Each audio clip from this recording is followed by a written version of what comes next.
going to be a good night tonight. We have quite a few firemen here to get sworn in, and then we'll get to our regular business after that. But unfortunately, a few of them just got called. The siren just sounded, and a few of them had to go. And hopefully there's not a fire in Salem. But we're glad to see you here today. This is the end of the year. This is our last scheduled City Council meeting. And I'd like to say this gives me great ceremonial pleasure tonight to see the firemen here before tonight. A couple of them I've known for a few years, a couple of them for a few decades. One guy here since he was 4.5 years old. That's pretty good. But this is a special night for me tonight because my several councilors, this will be their last regular meeting. And I'd like to hand the gavel and hand the podium over to my longtime friend, the Dean of the Council, Councilor Tom Fury.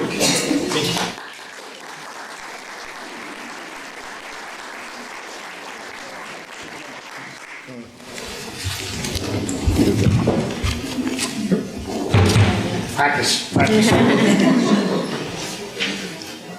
A regular meeting of the City Council held in the Council Chamber on Thursday, December 5th at the 7 p.m. for the purpose of transacting any and all business. Notice of this meeting was posted on December 3rd, 2019 at 8:44 a.m. Tax clarification public meeting hearing advertised in the Salem Evening News on 11/20/19 and 11/27/19. This meeting is being taped and is live on SATV. Councilor Elaine Milo is absent tonight. She's on a trip. This meeting was scheduled sometime further in December, and her trip is scheduled for this particular time. So she's unable to make tonight's meeting, and we wish her a happy trip and enjoy this trip away. Councilor Thomas Fury presiding. I now request that Councilor Dominiquez move to dispense with the reading of the record of the previous meeting. Councilor Dominiquez, all those in favor? I now request that we all rise for the Pledge of Allegiance, led by Councilor Sargent, who will be the new Dean of the City Council. Taylor, present arms. Councilor Sargent. You ready? I pledge allegiance to the flag of the United States of America and to the republic for which it stands, one nation, under God, indivisible, with liberty and justice for all. Two. Councilor Dibble. Permission to take it out. Thank you very much. Congratulations.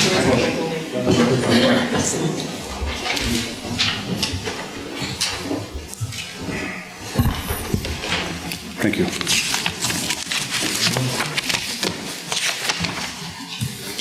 Okay, we're going to go right to the section. But prior to public testimony, we're going to hear from the fire department and swear in several new officers. At this time, I'd like to turn it over. Councilor McCarthy. Thank you, Mr. President. I move that we allow the firefighters to be sworn in at this time. It's not on the agenda, but at this time. Thank you. Seeing no objections, I'd like to turn this over to Chief Junta and to Mayor Driscoll.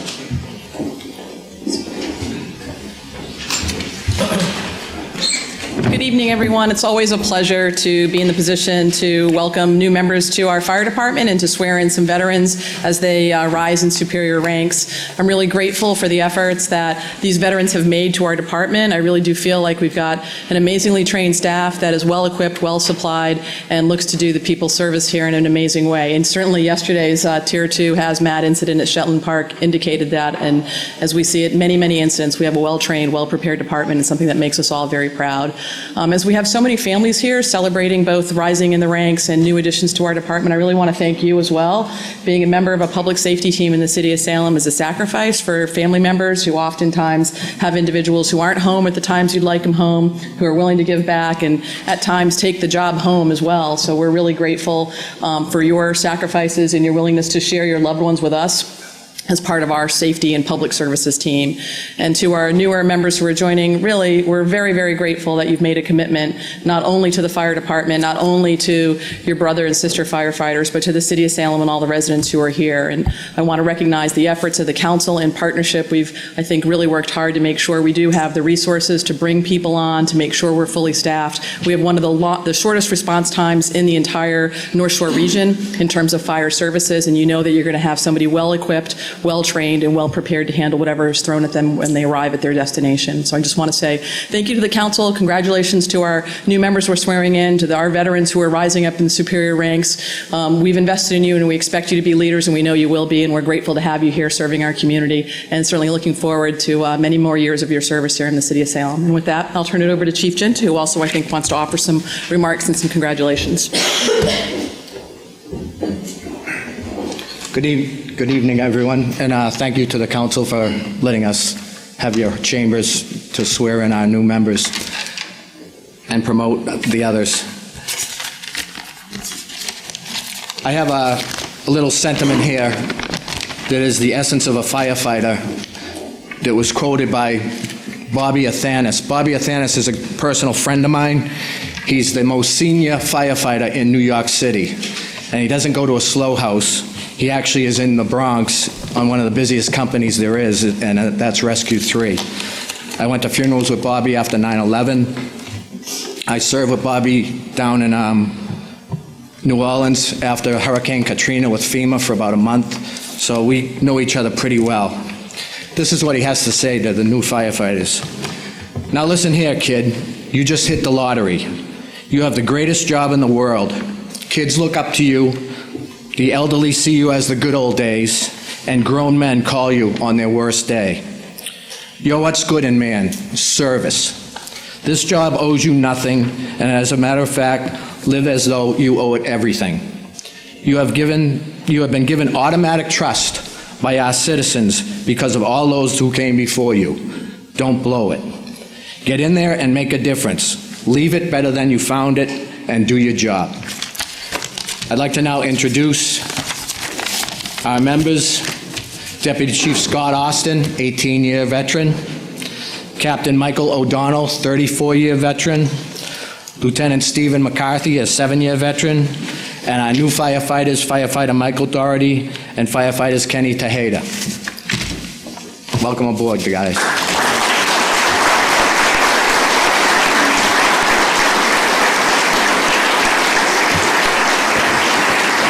In closing, I want to echo what the mayor said about the families. Thank you to all the families who have given and shared their significant others with us. It means a lot. We're working holidays, Christmas, some just work Thanksgiving, and we have to be there 24/7. So thank you to all the families. Appreciate it. Yeah, want to go make it official? Yes, All we'll right, make it let's go official. to it.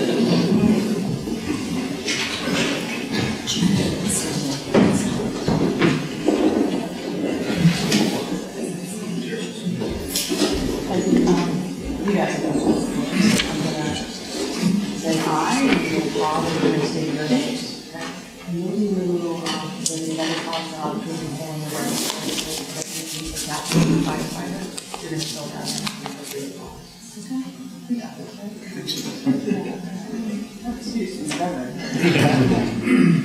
Okay, could you please raise your right hand and repeat after me? I. Do solemnly swear that I will faithfully and impartially discharge and perform all the duties incumbent upon me as acting to the best of my ability and understanding, agreeably with the Constitution and laws of the Commonwealth of Massachusetts, and the Charter and ordinances of the City of Salem, so help me God. I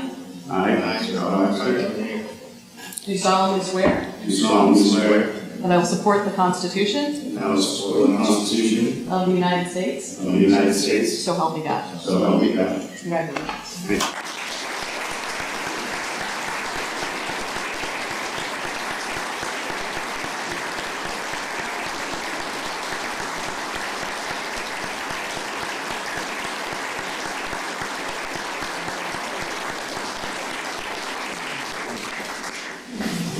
Councilor McCarthy. Mr. President, I move for a 2-minute recess to allow the new officers and the promotions to sign in the book, and for the families to take some photos and then declare them. Absolutely. Seeing no objection, we are in recess. Gotcha.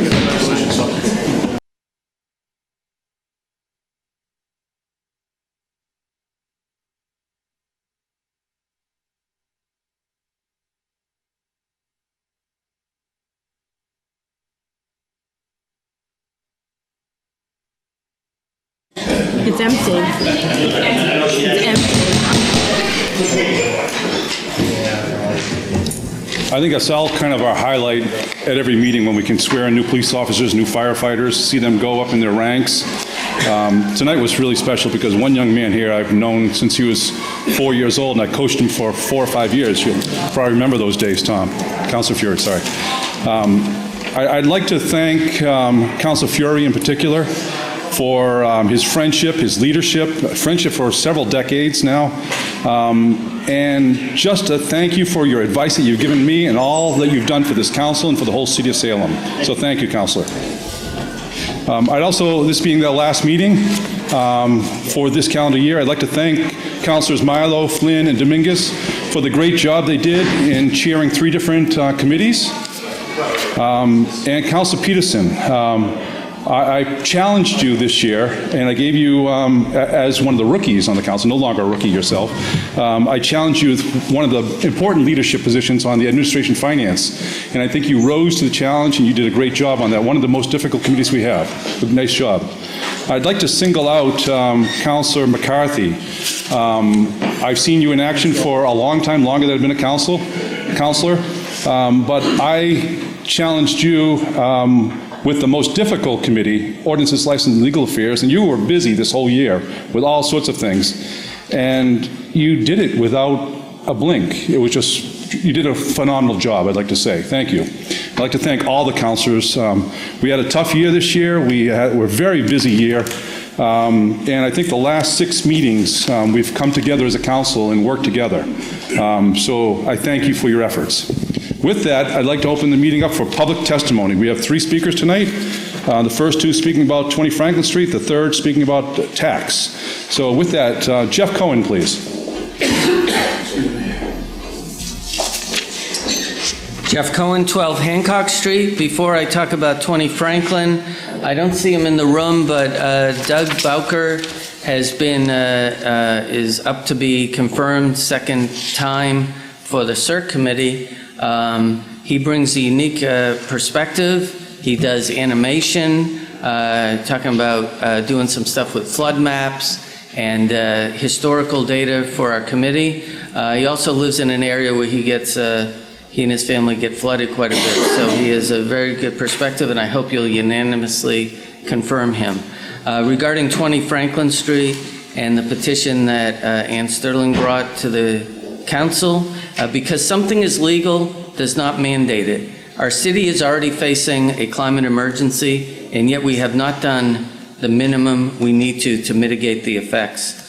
We have a 100% clean energy resolution, which passed 10-1 in 2016, and we were the first community in Massachusetts to do that, but that's just a piece of paper. When so much development has been pushed forward without resiliency, efficiency, and sustainability measures, we must first require that the planning board disregarded the design review board decision, in my mind, is unacceptable. When the zoning board of appeals approves 11 variances, we don't have zoning. I have spoken with Councilor Sargent several times about the importance of zoning with this regard.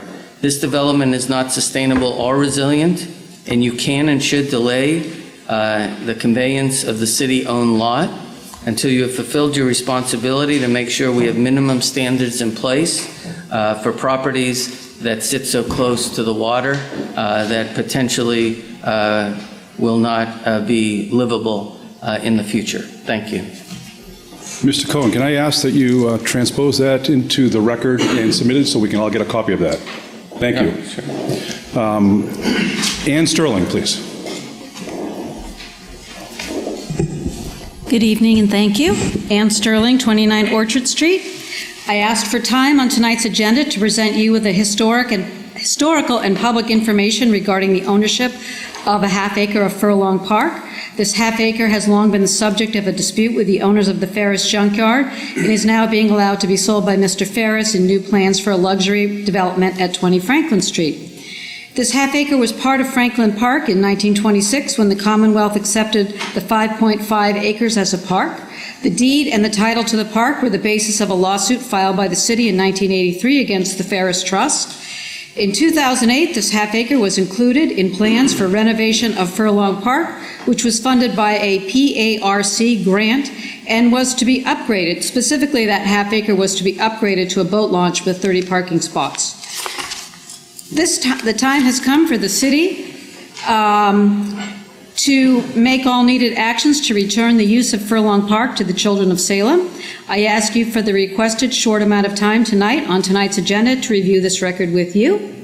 I'd also like to close by offering my best wishes and thanks from our neighborhood to retiring councilors Fury, Gerard, Milo, and Peterson. Thank you very much for your service to the city. Thank you. Ms. Sterling, can you also submit your comments to our city clerk so she can distribute to all of us? You don't have to do it tonight if you want to follow with an email of what you read. Thank you. Third one is Fawaz Abashar. Fawaz Abu Shark, 4 Harrison Road. Well, I found out the tax thing is going to be a public hearing, so with your permission, Mr. President, I would like to use this minute I have we had a wonderful night tonight by actually appointing and promoting some of our fighters, and I would like the city and everybody to keep the city of Worcester in our prayers tonight. And remember, they just passed the 20 years for the Worcester 6, which is horrible for our state and our country. And I love everybody to give also a prayer for the firefighters new. And actually, they had to go to a call. They just left to go to a call on Cottage Street. That's how important those are. Please keep them in your prayers. And may we ever pay them and they never have to work a minute in their life. I'm okay with that. Thank you. Thank you. That concludes public testimony. I'd like to see, can I see a motion to take this out of order and take page 4, 5, and 6 before we go back to the tax issue on page 3? Motion? Seeing no objection, page 4, hearings. We have an order from National Grid to install a conduit on 1012 Line Street. Council Madore. Thank you, Mr. President. Forgot about this. Thank you, Mr. President. Wait, I don't have to. National Grid needs to come up first. Anybody in favor?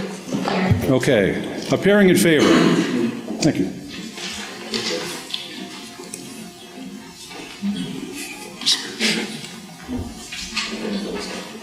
Name and address for the record, please. Sabita Mahaber Shihi, representing National Grid, 44 River Street, Beverly, Massachusetts. This is actually an amendment to a location. We already exist at that location. The customer is upgrading their service, and we have to upgrade the conduits. Any questions from the councilors? Okay, I'm going to open it up for public comment. Would anybody like to speak in favor of this project? Is there anybody here to speak in opposition of this project? Back to the councilors. Any comments or concerns? There being none. Council Madore. Council Madore. Thank you, Mr. President. Through you, maybe to the petitioner or National Grid, I just want to remind you that the moratorium is still in effect and that the decision is up to the city engineer to allow the permit for this conduit. I've been trying to get hold of Dave Knowlton for over a month. I'd be happy to help. Yes. So I just want to put that on the record. Thank you, Mr. President. Thank you. Council Madore. Thank you, Mr. President. I move that the hearing be closed. On Councilor Madore's motion, the hearing be closed. All those in favor?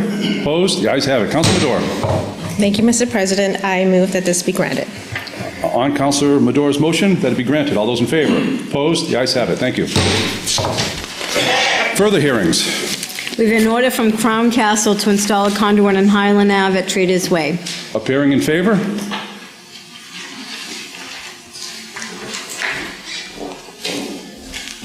Good evening, Bill Conway, Crown Castle, Weymouth, Massachusetts. We're looking to install a conduit between the two poles. There's make ready that needs to be done to the pole 1547. It's too costly for N-Grid to repair or replace the pole, so we're proposing to link the go underground between the two poles. Any questions from councilors? Being none, I'd like to open this up for public comment. Would anybody else like to speak in favor of this project? Anybody like to speak in opposition of the project? Councilors, any questions? There being none. Council Madore. Oh, sorry.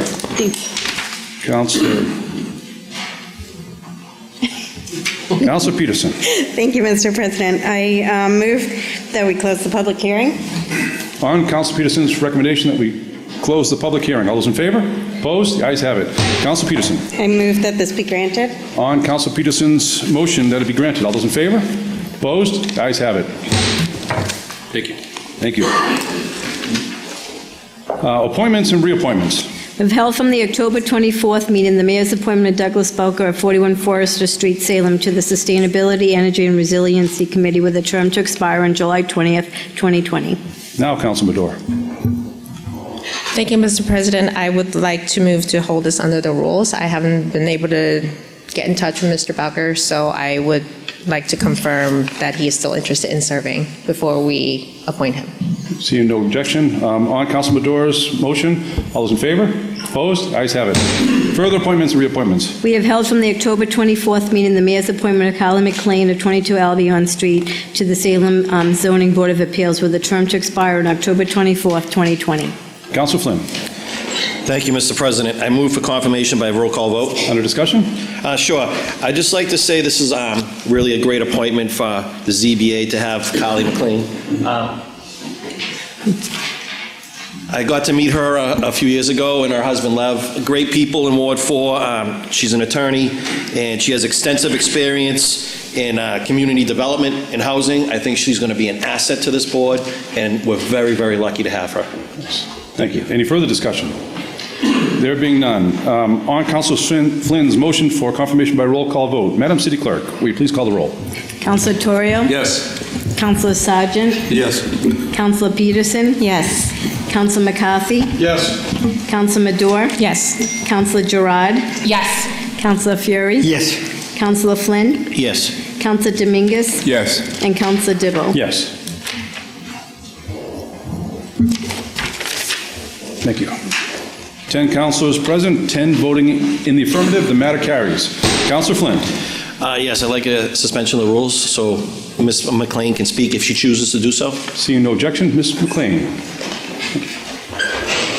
Thank you very much, Councilor Flynn and City Council. I'm really excited about this appointment, and I'm really just looking forward to serving. I've been a Salem resident for 14 years now, and I have been wanting to give back. I absolutely love this community, and we are constantly growing and changing, and I feel like my enthusiasm is going to bring a lot to the table, and I appreciate this opportunity to serve. So thank you.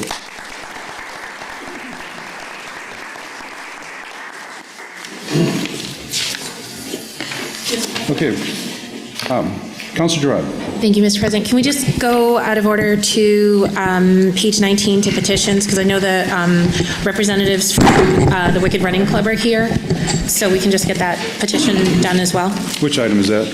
That's the first one? first one on Okay. page 19. Let's go to page 19, first item, under petitions. We have a request from the Wicked Running Club to hold a road race, Wicked Frosty 4, and use the city streets on January 1st, 2020. Councilor McCarthy. Thank you, Mr. President. I move that it be granted. Under discussion? This is a road race that's gone on for a bunch of years now. It's run on New Year's Day, first thing in the morning. I've had the pleasure of working the water station behind my old house. One year we actually poured the waters in and we had to crush them in order to hand them to the runners because they iced over on the top. It's a hit or miss race. It's usually fun. And I give people a lot of credit that want to stay up all night, and after they celebrate New Year's, stay up and get up and run first thing in the morning. So all the power to them. It's been a race that's been on for a while, and I wish them all luck. Thank you. Councilor Gerard.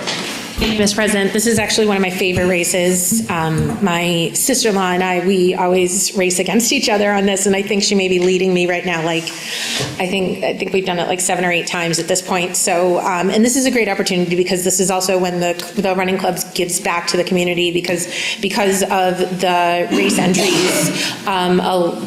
Then the race entries generated into scholarships for local runners, and not just track. and I was a track person, so of course I think just track, but cross-country people as well. And so I think that we should always support something that also generates business for the city, that gets people out and moving, and it's a fantastic way to start the new year. So I encourage people to do it. It's a great race, and always going by Council McCarthy's house with the with all the music and the drinks and everything. It's great. Thank you. Thank you. Any further discussion? There being none, on Council McCarthy's motion that the matter be granted, all those in favor? Opposed? The ayes have it. Councilor Flynn. Thank you, Mr. President. Can we move to page 14, motion, orders, and resolutions for some people that are here tonight? If we could move that. Page 14. Yes. Seeing no objection. Motions, orders, and resolutions. Thank you, Mr. President. In City Council on December 5th, 2019, ordered that the mayor and City Council hereby accepts the provisions of Mass General Law, Section 59, Section 5, Clauses 22H and 22G, which provides for property tax exemption for Gold Star families. Under discussion. Yes, I'd like to just read this letter that we got for this. This is from the Salem Veterans Council. Our veteran agent is here tonight. If he chooses to speak on this after, to give answer any questions that we may have. But I'd like to just read this. The subject is the endorsement of Salem to adopt the property tax exemption for Gold Star parents. Dear Salem City Council, the Salem Veterans Council fully endorses the granting of the local option on the clauses 22H and 22G available for our Gold Star families. Under the provisions of MGL Section 59 and 5, Clause 22H, inserted by Chapter 218 of the Acts of 2018, known as the Act Relative to Veterans Benefits Rights, Appreciation, Validation, and Enforcement, the BRAVE Act, signed into law August 28, 2018, which provides for a property tax exemption for real estate to the full amount of the taxable valuation of the real property of the surviving parents or guardians of soldiers and sailors, members of the National Guard, and veterans who, during active duty service, suffered an injury or illness documented by the United States Department of Veterans Affairs or a branch of the armed forces that was a proximate cause of their death, or are missing in action with the presumption finding of death as a result of active duty service as members of the armed forces of the United States. Provided, however, that the real estate shall be occupied by the surviving parents or guardians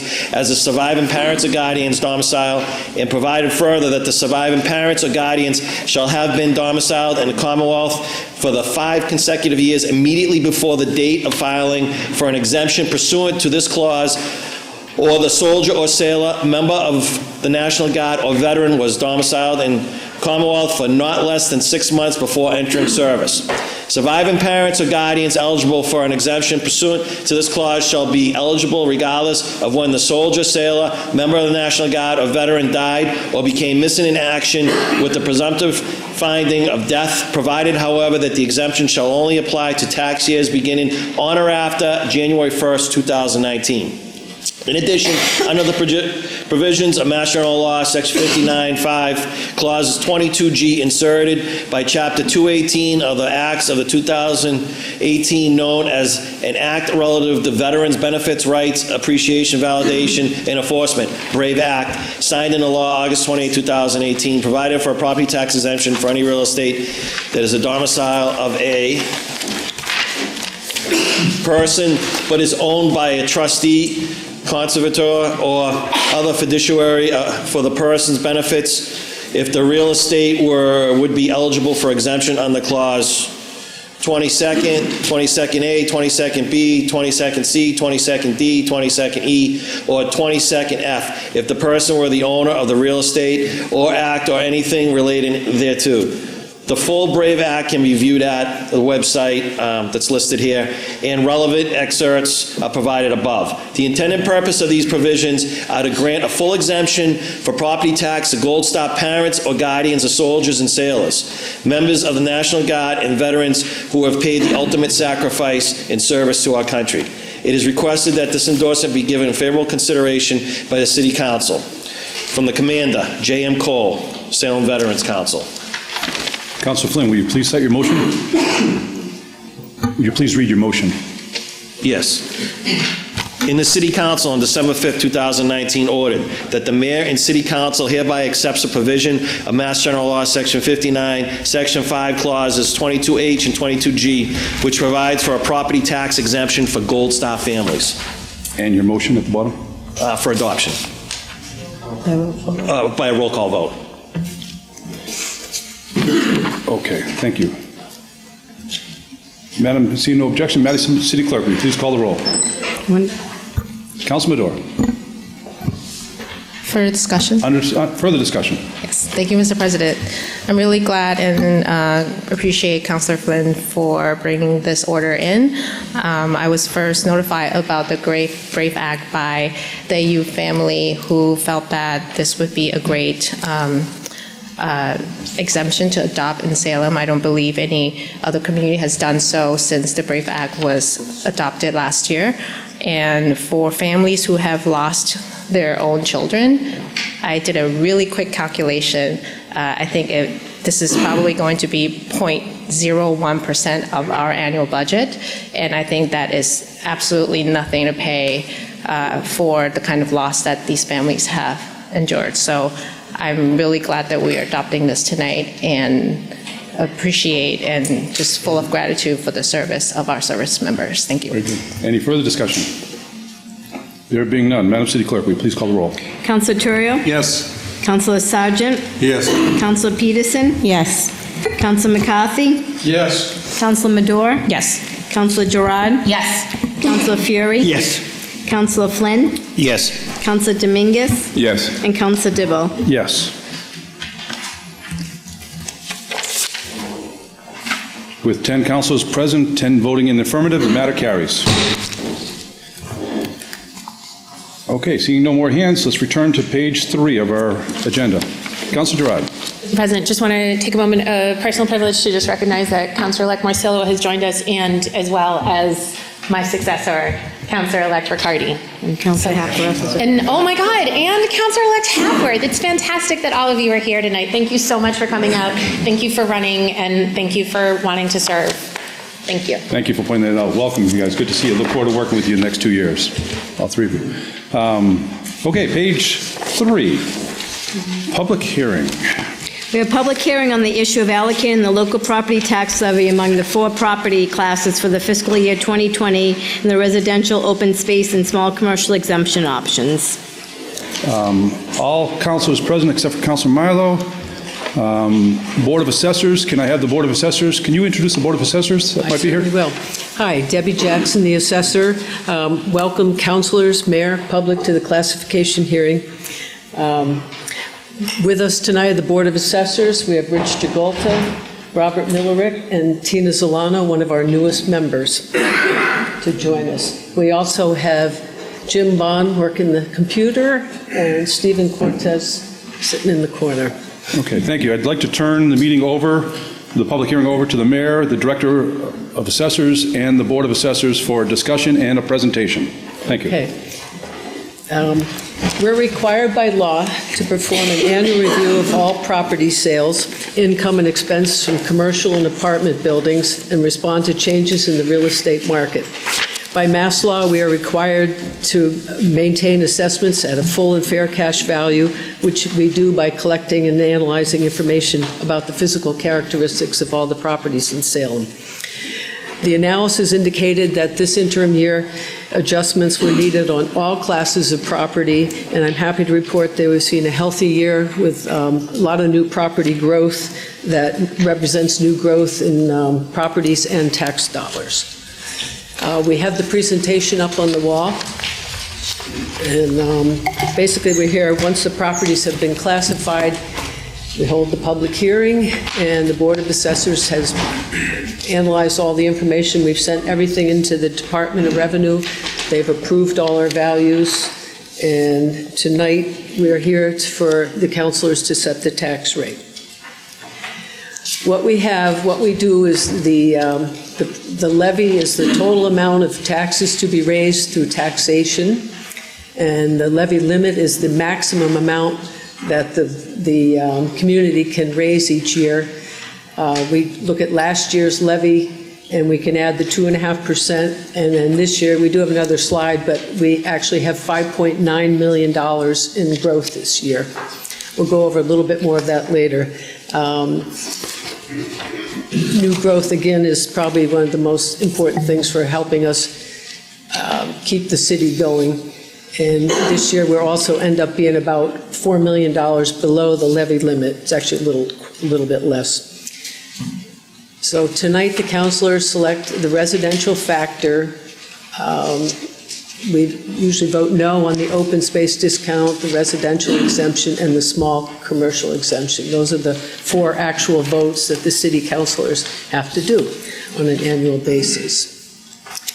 So change in value. The residential, these are average. This is the average increase overall for residential is 9% on all residential, 9% on commercial. Of course, the industrial went up 121% because of the power plant came online this year. We actually went up about $144 million on the power plant value from last year. So that raised the value. And the personal property went down a little bit, which is often the case because every year personal property gets discounted. It ends up being 1 year older, so it can sometimes go down in value. We had a real big personal property growth a few years ago because they dug up all the streets and put all the new gas lines in, but we haven't seen, that's been completed now for a couple of years, so it's sort of back to normal, a little bit of decline. So overall, the overall property increase is 12% for this year.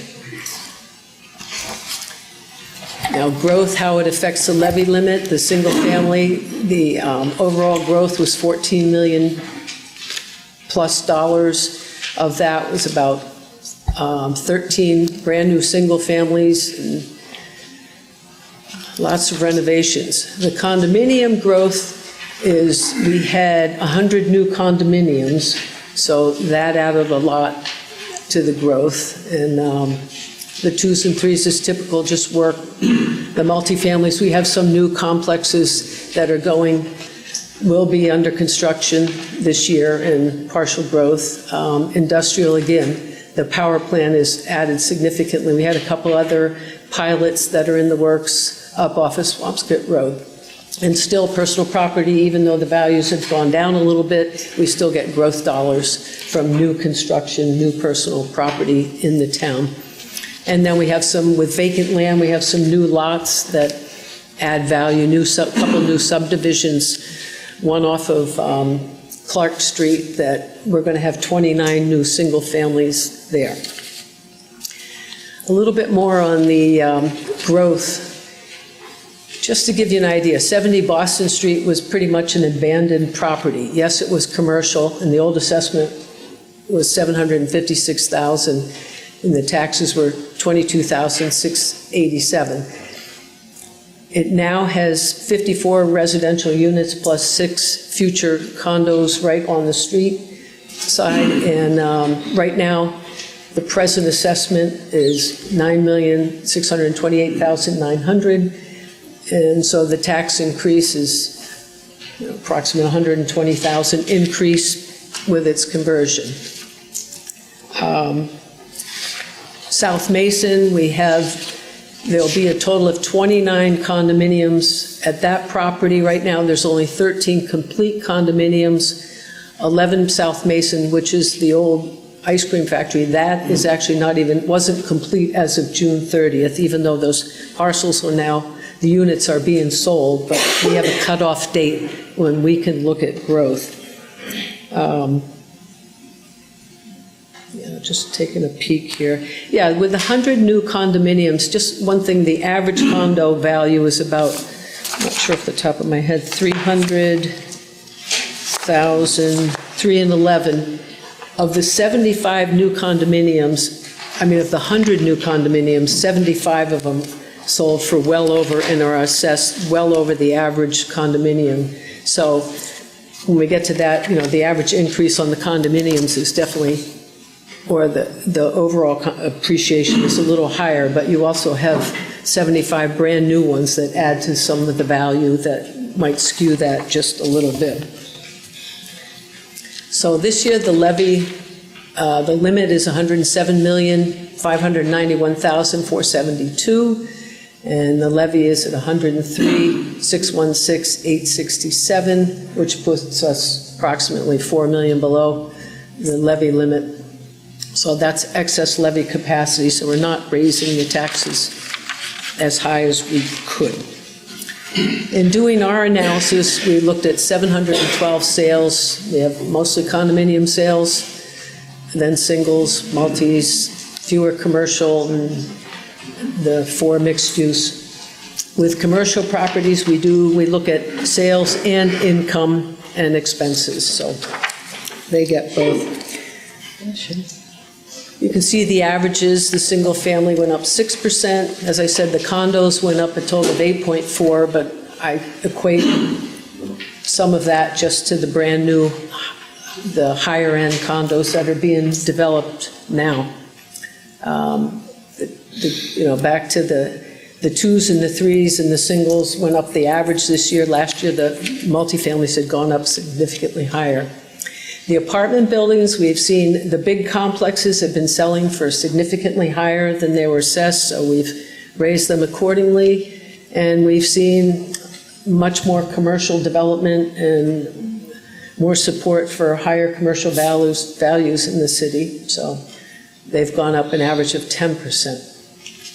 The median price on the commercial is the $697,500. I mean, the average is the $697,500. The median commercial value is still only about $350,000. We still have a predominant of small commercial properties in town. Some of the big ones definitely skew the value, making it look like it's higher than the average on the median. The next slide is really just a breakdown of the different parcels. Obviously, the condominiums and the singles are the predominant classes, with the 2s and the 3s just getting smaller. Let's see, the commercial, we have under 700 parcels. And each one, actually, the condominiums, when I started 20 years ago, we only had 2,000 condos. Now we have over 4,000 condos in Salem. So we've compared ourselves just looking at different communities with the split of 1.68. The average single family in Salem will go up $87. You can see we're the lowest in the area, and it's the lowest that it's been under Mayor Driscoll's leadership ever, so that's a good thing. And only 38% of the properties are above the average value and 62 below. The condos are a little more equal. We're seeing some more development of the higher end. The single families, the average increase is roughly just $7 a month, and the condominiums, $13. And they do make up 75% of the city properties.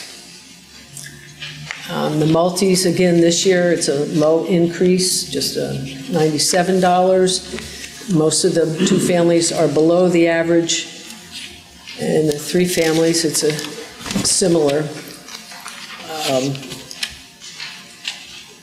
So it's just the average of, the 43% above and the 53% below. Okay, as I said before, that's the average commercial value, with only 24% of the properties above that. The majority are below, and the median is only $352,500. So over the years, the assessment, as you can see, in the 2008, 2009, the values went down. We're definitely seeing an increase in sales prices and sales values in Salem. And, the personal property has stayed pretty consistent all along, and the commercial is heading up in the right direction at this point. The power plant definitely helps that to some degree as well. So the recommendation on the table is the 1.68, which is 2% lower than we were last year. At the .854197 would be the residential factor. And then you would have the votes on the open space discount, the residential exemption, and the small commercial, which you usually do not vote in the affirmative. With the split, the residential properties do represent 82.34%. With the split of 1.68, it lessens the burden by 12%, and it actually raises the commercial, industrial, and personal property, so they take more of a burden of the tax dollars. And that has also gone down a couple percent from the prior year. It was always a little bit higher on the residential, so that's another good thing. So with the 1.68 CIP, the residential factor would end up being 14.45, and the commercial at 28.42. The commercial rate's about $1 less than it was last year, and the residential rate's about 70 cents less than it was last year. Any questions? Beth? I always appreciate this presentation. I just have several questions. So under your slide on page 5 about the change in property valuation, are you seeing, do you look at this across other similar communities? Like how are we doing in terms of how our property is valued versus other communities? Like are we higher or lower or whatever? No, I don't really look at that. No, I really don't. I mean, doing the analysis, I'm really caught up in figuring out where we need to go in-house. Not to say I don't look at real estate markets, but not for the analysis, no. So, I mean, I think we're heading up in the right direction. okay, that's really right. Yes. Yes. So another question that I have,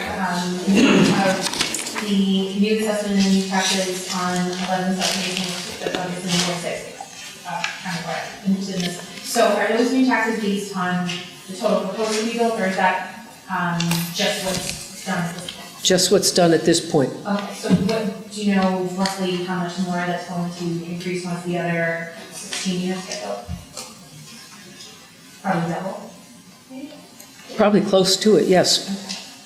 And it's already, it's almost 11 times more than what we were getting on that property. So Absolutely. that's pretty phenomenal.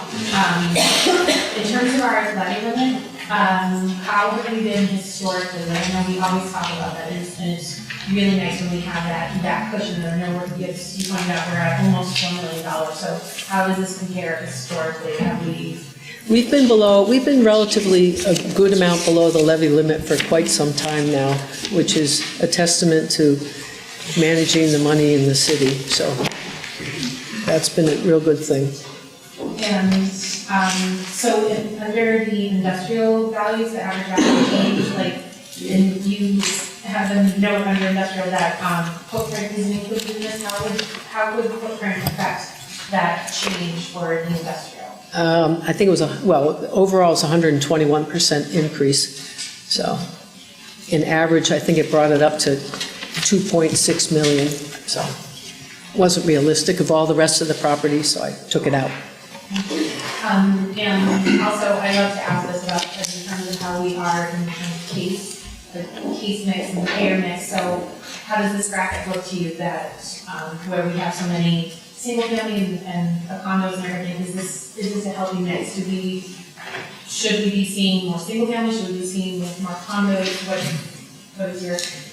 Well, we're a small city, we don't have a lot of open property, so I think, again, 20 years ago, we didn't have much upstairs downtown Salem, and now we have a lot of residential units on upper floors that were vacant. So, and we're seeing some properties, new construction that's going up that we hadn't seen as much in Salem before. So. In my very last question, I think. The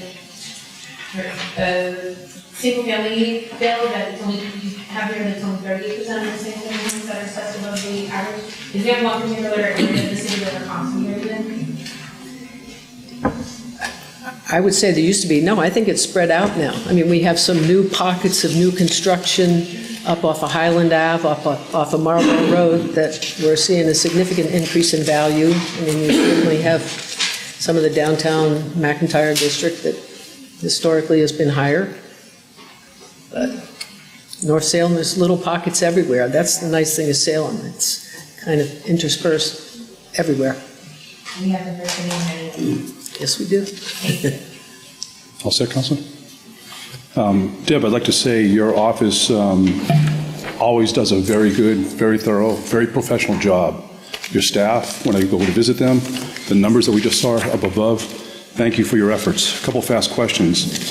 There was one matrix here that compared Salem to other cities and towns on the North Shore, and it looked like Salem was the lowest. Can you briefly compare that to Peabody and Lynn, who were not listed on that chart? The reason they're not listed on the chart is because at the time, they hadn't had a tax, they hadn't set their tax rate. So some of this is, a lot of people were having their classification hearing tonight as well. Lynn, I don't believe, has had theirs yet. They may have, but they hadn't on Monday, so. Okay, fair enough. With regard to the residential versus commercial properties, we've got fiscal year 2020 amount estimated at $5 million on the residential side and $500,000 roughly on the commercial side. How does that compare? You know, that's 10% of the residential is the commercial. How does that compare versus past years in the difference in the balance between the two? On the growth? On the total valuation for the whole city. I mean, when you have 75% of your properties are singles and twos, I mean, it's just the makeup of the city. I mean, I'm thinking, are you seeing a reduction in our commercial properties throughout the city, which might be causing this to be lower? Because we're switching a lot of our commercial, industrial, business park development properties from business and commercial to residential throughout the whole city.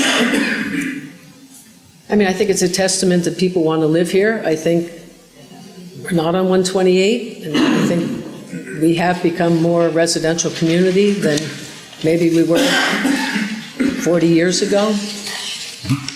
I mean, we have lost some of the industry. We've had some condominium complexes or apartment buildings go up where we did have some factories. I mean, It's changing demographics. How long have you been our assessor, approximately? 10 years. 10 years. So how does it compare to today versus when you, say, in year one? Year one? Yeah, 10 years ago. Well, I look at more 20 years ago. I mean, we had empty property. They rolled up the streets at 5 o'clock before 2000 in Salem. I mean, there was no nighttime activity downtown. We had. Thank you. The last question I have is on comparison of single and 2 and 3 family versus the condo, residential condo charges. Looks like the residential condo, they're both fairly minor increases this year, but the residential condo is double what the single family is. And then first half of my question. The second half is comparing the single family versus the 2 family and 3 family. If you have a three families in one building, their tax bill is going up not equal to that 1 family and a single family. So the burden is being put on the single family versus 3 families in a triple decker, if you would. So if you can speak to both. The condo double, which has increased every year recently, it seems like. And I know that has to do with the cost of the condos, but can you we're live on TV now, and we have a lot of calls from condo owners. I've had a couple. I know a couple other councils have had a couple. Can you just speak to why their tax bill is doubling versus a single-family house? Well, you have to realize things do this and that. And the condos, we had years where the condos were going down. Last year, the multifamilies went up. I think the average was $300, $300 or $400. This year, it's a little more level. Some of it has to do with the number of sales we have. Condos, we always have the most. Singles, we have the most. The multis, we don't often, well, it's not always. Last year, we had last year we saw a big jump in the multis. So the multis, in a sense, have caught up. They're not rising as fast. The condominiums, because the average single family is 100,000 more than the average condominium, we are seeing many more people, younger people buying condominiums because they can get into the condominium market between 200 and 400,000. You can't get into the single family market, it's between 300 and 600,000. So it's just, it's a matter of availability and price. So the condominiums sell for lower on average, and I still think people have to understand, I mean, literally with the new condominiums, most of them that are being built, I've seen are all selling between 400,000 and 600,000 for condominiums. And that skews the increase on the average a little bit. I mean, that was 13%. So I look at it, that would probably raise that would put it back down to closer to the singles, the twos, and the threes if you took out the new 75 that all were selling for higher than the average condominium cost now. I mean, they're selling for 100,000 more. That's going to skew your math. I think I misspoke. The residential condo bills are not doubling. They just happen to be almost double what the single-family bill is. The increase. So the single-family being about $85, I don't have the numbers right here, about $85, and the condo being about $160 per year. And I think last year the condo went up $70 and the single-family went up in the twos. So, again, some years the condos went down, and some years, I mean, the singles have just been going up. I mean, this is the lowest the singles have gone up in over, I think, 10 years. So other years the condos have been lower. Maybe last year it was, I think it was more equal last year. I can't remember exactly what it was, but I mean, that's the average too, so. I appreciate it. Thank you for the explanation. Any further comments? Councilor Fury, then Councilor Flynn. If I may, let's look at the human face of Salem and the dynamics of Salem. My mother and father, brothers and sisters, uncles and aunts, all worked in the leather industry. They worked on Goodyear Street, Boston Street, Salem Suede, Leach and Heckles. The names go on. And the intricate part of Salem, Blubber Hollow, where the Salem fire began. Right. We just had, 2 weeks ago at the last meeting, Dr. Catherine Smith speak where you are. And where is she living? 70 Boston Street, the old Flynn Tans. My father, my family would not recognize it.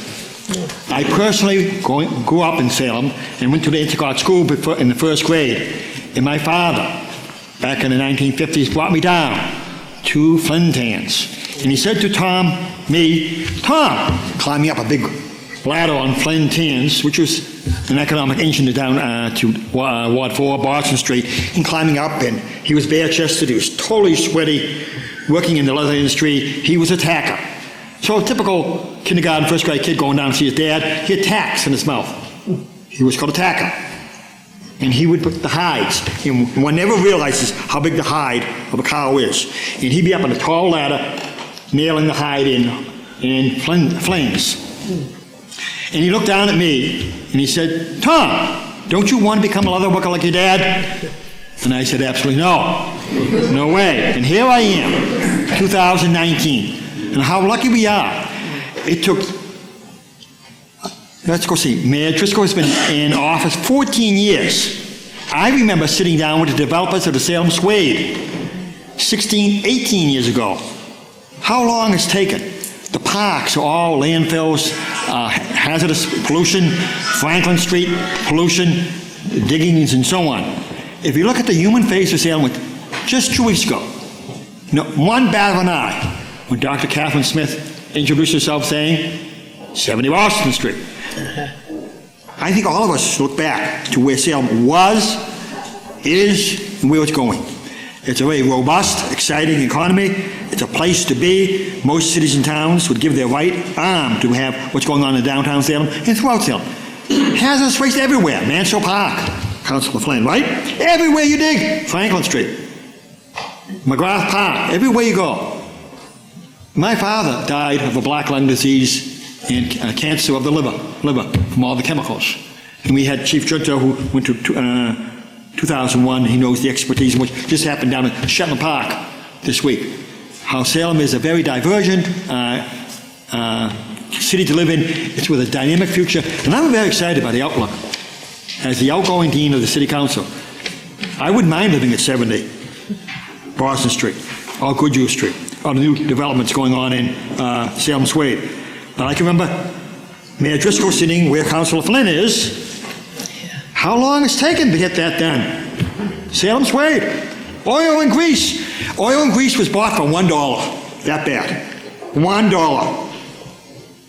One of my good friends used to work at Oil and Grease, hang hold signs for me over the elections. He'd come with splotches and chemical all over his body just to hold a sign for me out in Boston Street, the AOH, many moons ago. So we've come a long way. And look at the human face of Salem. I'm very excited what's happening now. I'm very excited about the future. And it takes dynamic leadership, good vision, and I really credit Mayor Driscoll for her patience and perseverance. For 16 years of Salem Swade. Hello, oil and grease, eyesores. Flynn Tan, my whole family would like to live there. And here we have a superintendent of schools living in the Flynn Tans. Wow. Thank you, Mayor Driscoll. Thank you, Debbie. A bright future for the city of Salem. Thank you. Councilor Flynn. Thank you. Through you, Mr. President. Hi, how you doing? Hi. When you were talking on the power plant, what is the amount the power plant is paying this year, and how much did it go up over the year?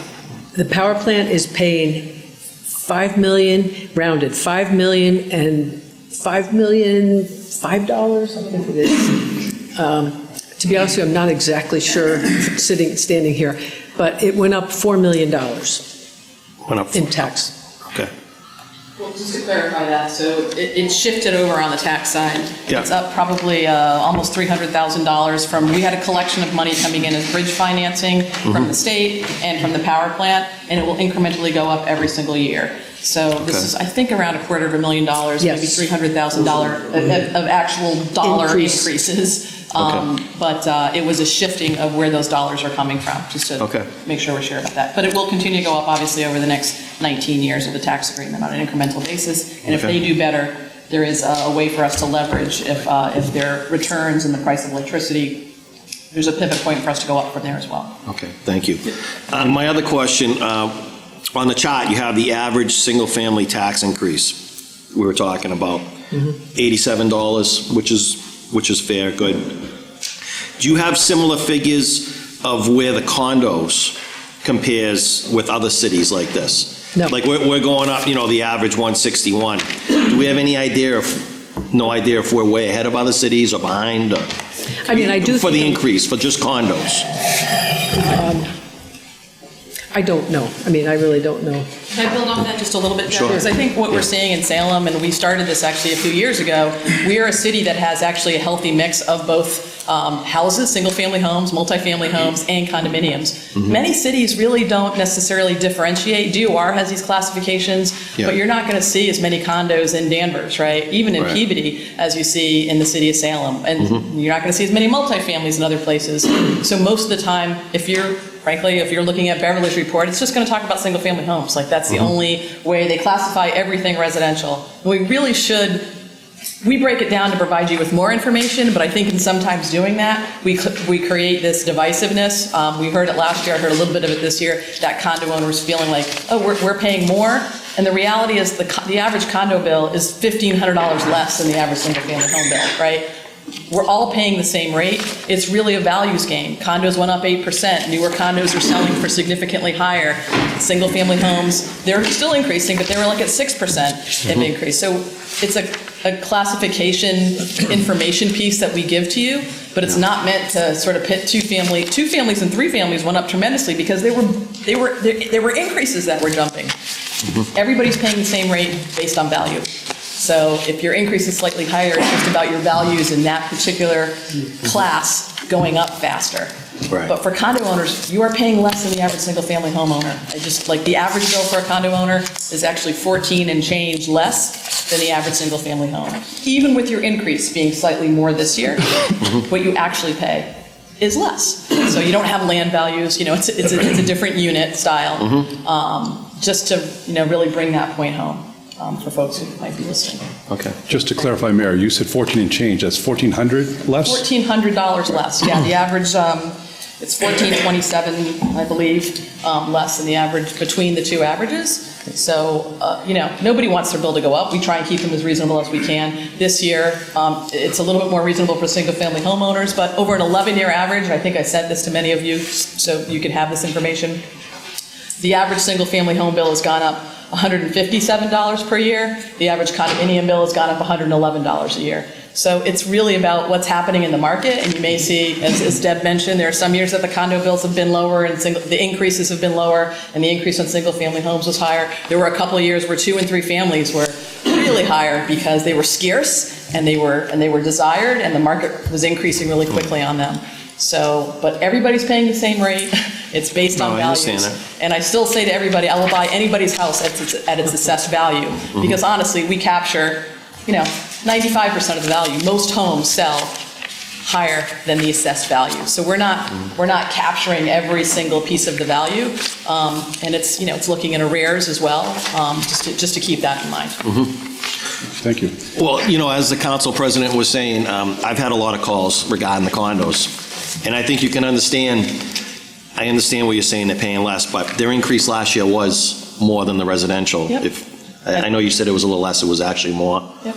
And this year too, so there is some concern from my constituents, obviously, asking me to relay this to you, and Yeah. is there a way to soften that, a way that, you know what I mean, that we don't want to see another one next year and increase more for the condos and the residential for the amount that they're paying? Yeah, the way to soften it would be for the condo market to collapse, which nobody wants, right? If the values go down in condominium classification, then their increase wouldn't be as much. Or if we weren't building as many condos, right? They're a larger part of the overall piece of the property. But councilors, I wanted to really try and get ahead of this. I sent every single one of you an email that laid this out. And I hope, as ambassadors to, you have many condo associations, councilor, in Ward 4, that we'd be trying to educate the condo owners. They are not paying more. They are paying less overall. They are paying the same rate as every residential owner. 3-family, 2-family, single-family home condo owner pays the same rate, and it's on value. And if we didn't break it down this way, and many communities don't, you would just see what's the average residential increase. And if we put condos and single-family homes together, the average increase would be more than 87 for single-family homes. It's our ability to try and provide you with as much information as possible, which I think starts to pit folks against each other. 11-year average, condos paid less every year, right? 111 versus 157. So we're trying to be as fair as we can, and we have to follow DOR guidelines, and that's what these classifications are about. But your total bill is less than the single-family home bill. And this is an opportunity, I hope, for you to educate condominium managers. And that's where it really started last year, with some misinformation, I think, going out. And our ability to really remind people how this actually works would be super helpful. And you also have to understand condominiums. I mean, we look at the older complexes, not older, but the larger complexes, they may not be going up 8%. They're established, they all sell for kind of around the same price. I mean, it changes each year, but their values aren't quite as high as the newer condominiums that are skewing some of that average. So it's really the newer condos that are being added to the market that are bringing up that average price. But if you looked at a lot of the existing condos that have been in existence, their values have gone up, but not at the same rate as those newer units. So, if you really broke that down, the average for those existing would be much lower. And that might be an exercise for us to do. If you look at the slide, I think we went through it, the average condominium, what that value is, 62% of condominiums in Salem are below that value, right? I'm sorry, 53, 62% is on the single-family homes. So 53% of condominium bills are going to be less than that 161. It just goes to show you the variety of condos we have, from condos on Derby Street that really used to be 2 families and 3 families that are now condominiums, versus the condominiums at the Hood plant that we just showed you that are, going for 500 plus. So half of those condos are going to be paying less. We could probably look at that exercise. What are people actually paying? They could do it too. It may be significantly less, but it's not, from an equity perspective, everybody's paying the same rate. It's really just about value. I understand that. So. Okay, thank you. This is a public hearing, and we're going to be taking public testimony as we go around the room, but any other comments from the councilors? Councilor Dominguez, then Councilor Madore. Thank you, Mr. President, and thank you, Debbie, for a great presentation. I have a question on the two samples that you present, 70 Boston Street, and the other one is 11 Mason. I see the numbers kind of to be similar on the new assessment. Difference is only $610. And I see difference on the taxes collected, 139 and 130. Any reason why is that such a difference? I see the old assessment is different too. Can you explain what is the factor that make that happen? The tax rate. I mean, it is just, some of it's completion as of June 30th. I mean, if you do the math on each one, they're ever so slightly different, which makes it that extra $9,000 difference. Yeah. It's just that. So it's a matter of... And they will change. Those just happen to be, we have a June 30th cutoff. Neither project is complete. Those are what was complete June 30th. That's what our cutoff date in Salem. So they just happen to be similar. Okay. And my other question, if I may. Yes. Based on the increase that we had right now this year, I know every year we had maybe the same question. Based on the living expenses that we have in Salem, how can you relate the increase based on what we are really consuming here in Salem? I know that's in economic, you have to go by what you are, the living expenses of any given city. What is the average on income? And I don't know if that's a question you can answer, or the mayor. Yeah, basically on the living expenses. I know other city might be up or down depending on how we spend in the city. How are we in terms of taxes on the living expenses matter? I mean, the indication on versus the salary or the income, the median income that we have in Salem. Yep. How can we reflect that into the general? Yep.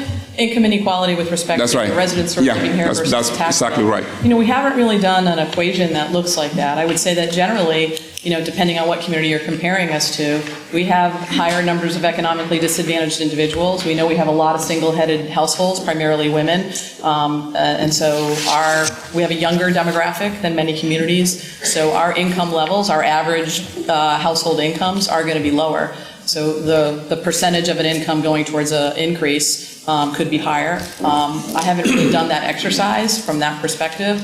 I'd also say you probably have communities that have a fair, depending on the makeup of the characteristics, the socioeconomic demographics, and the age. There certainly could also be older adults that don't have a regular income coming in, so they wouldn't have as high an income stream. They bought a property a long time ago, so they certainly have wealth and value, but their income, right, is going to reflect something that's lower. So I can't say that we've done an exercise to look at our income levels in comparison to our tax bill increases. I'd also say that 50% of our stock is rental, right? So that's also a different dynamic than might exist in other places where even if their incomes aren't high, they do have wealth accumulated by virtue of the value of their home. It certainly could be something we look at going forward for sure. I will take the advantage, since I'm here, to say I think the single most important thing that we can do as a city to try and decrease the burden on homeowners from tax bills is increase new growth. I mean, we're certainly reaping the benefits of that this year, but those of you who were with us during the budget process, we need $1 million every single new fiscal year just to keep the lights on, right? It's about $1 million increase to pay for pension obligation costs, to pay for increase in health insurance, to pay for some of the collective bargaining increases, not all. So if we don't have $1 million in new growth, we are behind the 8 ball with respect to the expenses that we have to pay for. We would have to be cutting services somewhere. When we have new growth, not only can we, use those dollars to pay for that new growth, we can invest in parks, invest in equipment. We know we need, new police cars every year. We know we have investments that we need to make in capital. And I just think we really need to call that out. The reason that we're only seeing an $87 increase, and geez, we'd all love it to be lower, but an $87 increase with significant dollars left in the levy limit, right? We are below our cap. There are not as many cities and towns that have the luxury or the freedom to not tax everybody to the max, to have that levy capacity. In the event anything catastrophic happened, that helps us with bond ratings as well. We have additional capacity if we needed it. We're nowhere near an override or anything like that because of that levy capacity, but that's largely driven by the capacity for us to have new growth. So when we see these older industrial properties, we highlighted 2 of them here, there certainly will be others.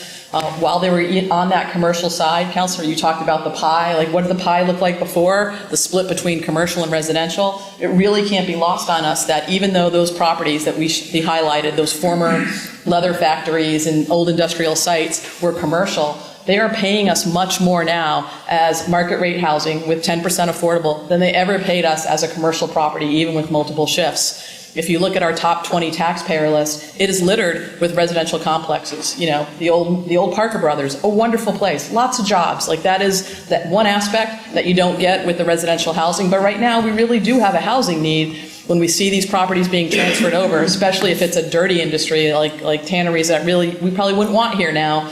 It's a win for us, and it's a win for every other homeowner, not only because it's meeting a housing need, but because it is helping reduce burdens for homeowners, all property owners, but primarily homeowners, because we are the largest size of the pie. In the old days, we may have had more commercial. I think that pie looked a lot different, Councilor. When you and I worked in the planning department, the power plant was paying almost $9 million. You had Parker Brothers, you had Vincent's Potato Chips, you had all Salem Oil and Grease and all those GTE Sylvania. I could go on and list properties that were industrial that are not here anymore, but many of those sites, not all of them, and you're right, it takes a heck of a long time, and they're all contaminated, and it's a long investment, but they are paying us more now as mixed use and residential properties, and that is helping every other homeowner in our community.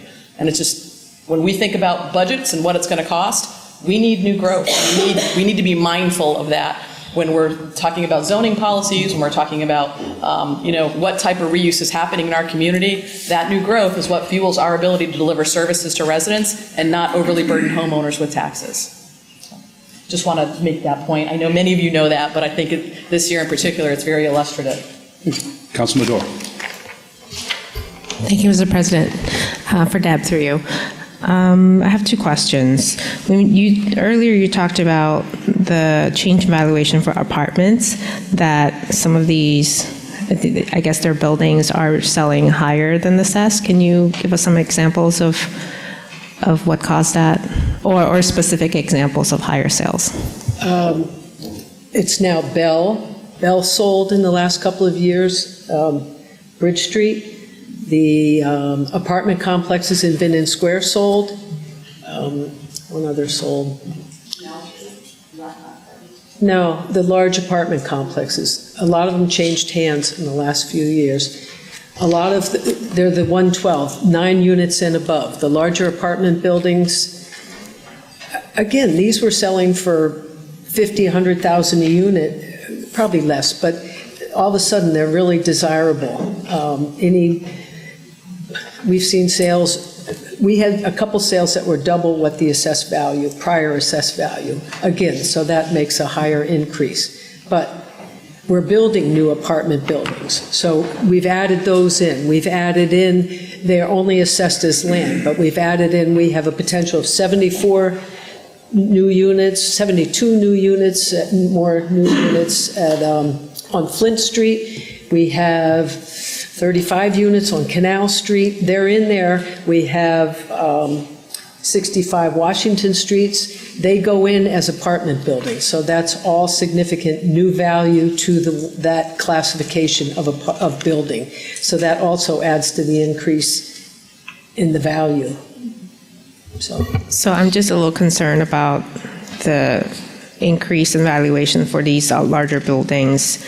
And if those buildings are rental apartments, it's very likely indicating that the rents are also going up. And the rents have gone up already, which right. is one reason why their assessments have increased. Can you remind me what was the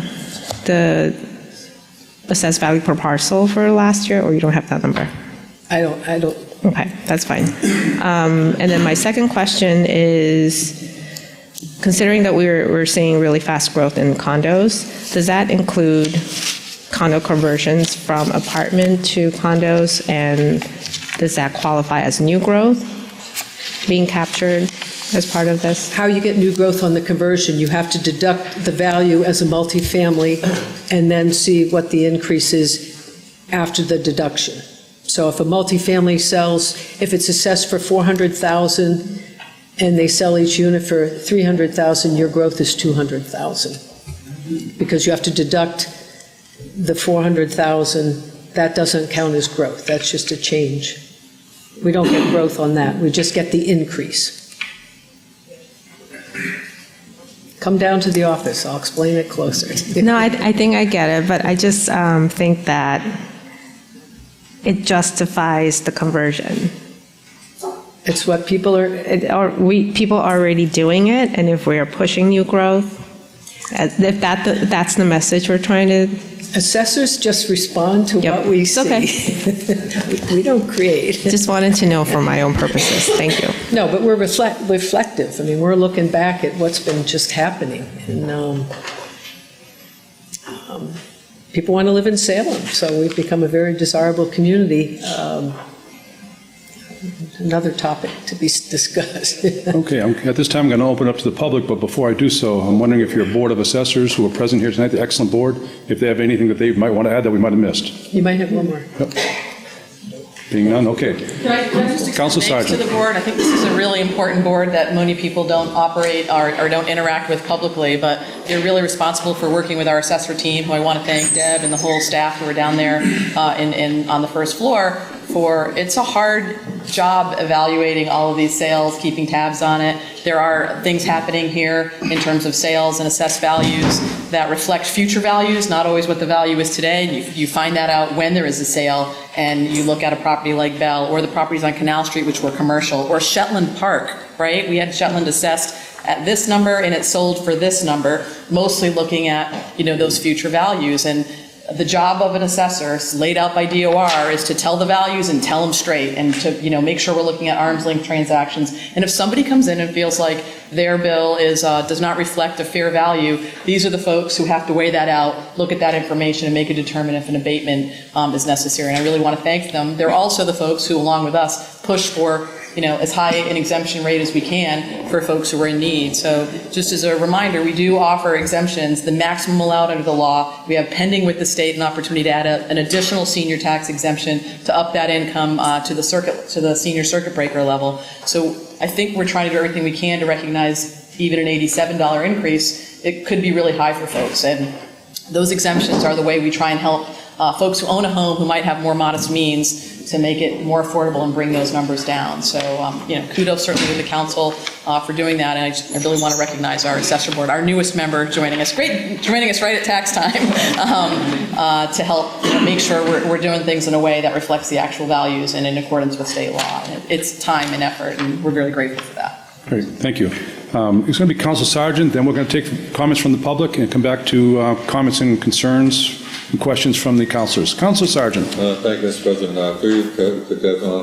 If a property, if a property, especially a large property, sells for higher than it's being taxed at, sometimes a lot more, does it immediately go up to that value to be taxed upon based on the sale price?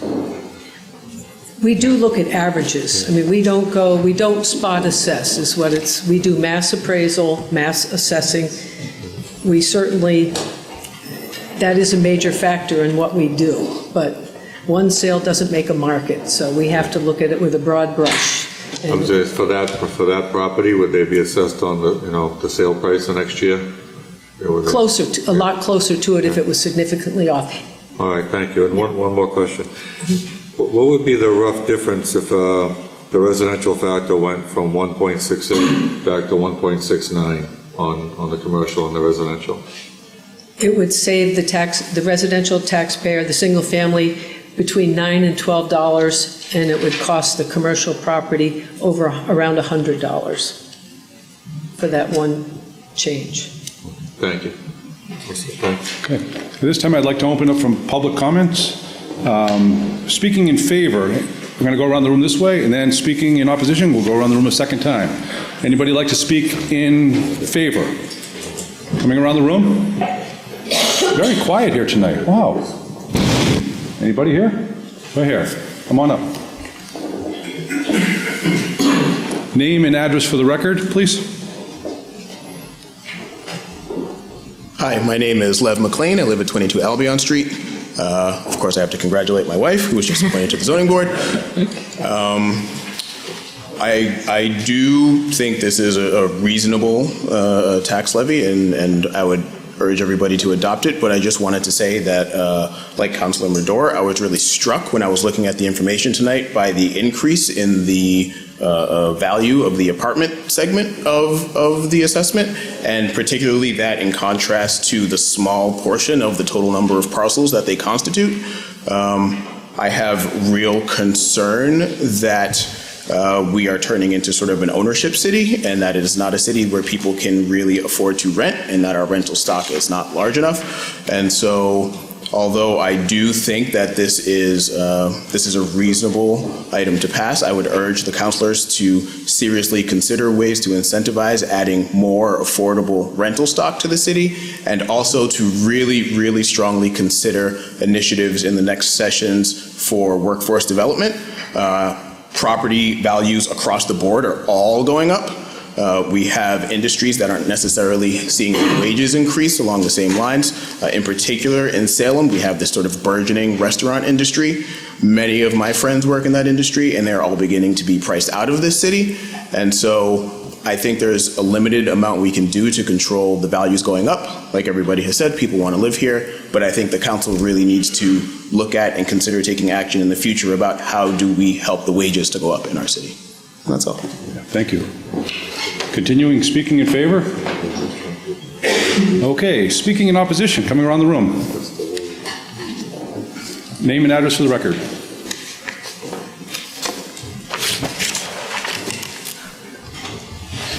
Fawaz Abu Sharik, 4 Harrison Road. It says here $87, as they said. This is not really reflective. You don't need the chart. It's not really reflective, because just a simple example, my brother's house in Swampscott is worth $100,000 more than my house. He pays $2,000 less in taxes. If I go up, I'm a two-family. They say 100, whatever. I know they said 300 last year, and I went up by 600, close to 700. The year before it was the same thing. And actually, even with the valuation, the assessor maybe remember, I came to here actually with an insurance evaluation for my house, and it was $40,000 under the assessment, but she told me it was a year old. It wasn't worth the hassle. This year I'm gonna see the number. So Mayor, keep your check ready. Keep it close by. I might take your offer to buy my house at your assessment. So it's not really that reflective when we say $87 in comparison, because when your taxes are that less to start with, $200 doesn't seem too bad. I'm gonna go back in history, since the good counselor decided to go with history before at his last meeting. When I bought my house in 1998 and the price, and 21 years later, my house did not, it's about 2.5 times what I paid for it. My tax, on the other hand, and I'm gonna go from 1985, because I looked at, and this is public information to everybody. In 2005, which is 7 years after I bought the house, but that year is important for many reasons, which is the new era in Salem. My taxes back then was 27 and some change, call it $2,800. My house value at the time was around $250,000, $260,000. Now my taxes are close to $8,000. Another picture of Salem, in 1985 it was important because my daughter went to elementary school. And God bless, the Bowditch had a waiting list. That's the school that my daughter went to. And why do I say that? Because we all know where the Bowditch now. There are two ways to look at the city. We have to take the good and the bad, and we have to evaluate everything. And we definitely need to take the true picture. Now, I hear about all the extras we had and the condos and the millions and all these things that added to the taxes. Yet our tax goes up. I don't get it. If we're getting all that extra income, why are we still going up? Even at minimum, with all the big increases we had lately, maybe this is a year we should take a break. And the other thing is, and this I'm going to bring because of the internet counselors, who say when you approve a budget, but then you do not approve the tax rate, it's like you don't want to pay your bill when it comes. And this is like the most false agreement or statement anybody can do. Because, of course, the good counselor, he goes that, then we have the League of Mayor Voters praise him, then we have the Salem Mayor News say this is good, and all the blah, blah, blah. The truth is, when we approve the budget and we look at the spending that the city actually had, was it really by the budget? Did we stick to the budget that we approved? The answer is no. So while we are spending money outside the budget, we're still asked to pay for the bill. Why aren't we sticking to the budget that we approved? And this way we can probably have the tax rate that suits that budget. Instead of having all the extra spending, then come all of a sudden it's like, well, now we have this bill to pay. And I'm not going to bring example like the pop-ups and the lanes and the whatever, that cost a lot of money. And most people disapprove it, but some people approved it somehow, and we ended paying for it, and now we're saying our budget, and we have to pay for it. Okay. The other thing I just already fastly mentioned, what we actually say here and what actually happened on paper is totally different. Like in the last 3 years, what was discussed and talked about does not even reflect in any way, form, or shape what the actual increase that I had. And I have a 2-family, so people can relate to the information. None of them at least double. So to me, I'm thinking, they're saying $112, $113. I'm expecting $300 minimum. And I will show you my tax bill, so I prove it to everybody, because I don't think the numbers match them. Okay, I don't want to make this any much longer. The bottom line is, the city is getting a lot of extra income, supposedly with all the enrichment that our good mayor did, yet it does not reflect in any way, form, or shape on the taxpayers. I will disapprove any tax increase or any extra spending until we stick to the budgets and to the approvals that we do. If we need extra money, it should come in front of the good council and it should be discussed. We cannot have administration spending left and right without any pre-approval, without anything behind. Then in the end, you're asking us, mainly the homeowners, to take care of your bill. It's just not right. So I don't know how many people it takes for here. If it's a 6 vote, then it's a waste of my time at this point. But if it takes 8 vote, I hope you take a better look at this. Thank you. Thank you. Continuing around the room, those speaking in opposition. Coming around. Anybody over here? There being none. Okay, councilors, any comments or questions from city councilors? Being none, I'd like to ask to our assessor or to the mayor to follow up on the questions that were just raised by the public. 2 questions, I guess, Mayor. With the power plant paying significantly extra, and with hundreds of new units now paying into the tax system, why are our taxes still going up? Yeah, so I appreciate the opportunity. I think we covered a lot of it in the presentation, but I'll go through it again. We set a budget every year. Unlike the prior comment we just heard, I can't actually spend any money without the approval of this body. That's the most important work that any city council does. It's approving an annual budget, approving appropriations that come into you. We set a budget this year that was fairly modest. I think it was just over a 3% increase, reflecting investments in schools, in public safety, and in public works. And as I mentioned in my prior comments, just doing the same things we're doing now next year is going to cost us $1 million more. When we factor in pension, healthcare costs, and not even including total salary increases that might be negotiated with our collective bargaining agreements. Folks who are working hard, all the folks that were just here, we were swearing in firefighters. We are fully staffed at the Salem Police Department level. We are fully staffed at the fire department level. We talk about wanting to have decent response times, less than 6 minutes response for the fire department in the city of Salem on average. It's one of the fastest response times in the North Shore.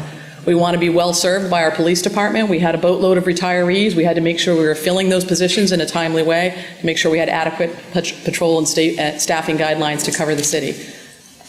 Those things cost money. We make those investments because more than just numbers on a paper and a budget, it's really a value system. What are the things that we value as a community? What are the service delivery levels that we set? What are those goals that we have? We do that in partnership when we set that budget. And today is the day that we have to set the tax rate to help figure out how to fund those. We try to be very judicious with your money. We have the highest bond rating in the city's history. We've got an unused levy capacity, God forbid if there was a catastrophe. We've got the highest levels of stabilization rates, stabilization funding levels, so that we can pay for things when we need them. We are trying to plan accordingly, and we have needs. We have capital needs that are going to continue. We have people. The biggest part of any budget, frankly, is personnel and it's people, whether it's taking care of snow and ice or educating kids. And it's a reflection of our values.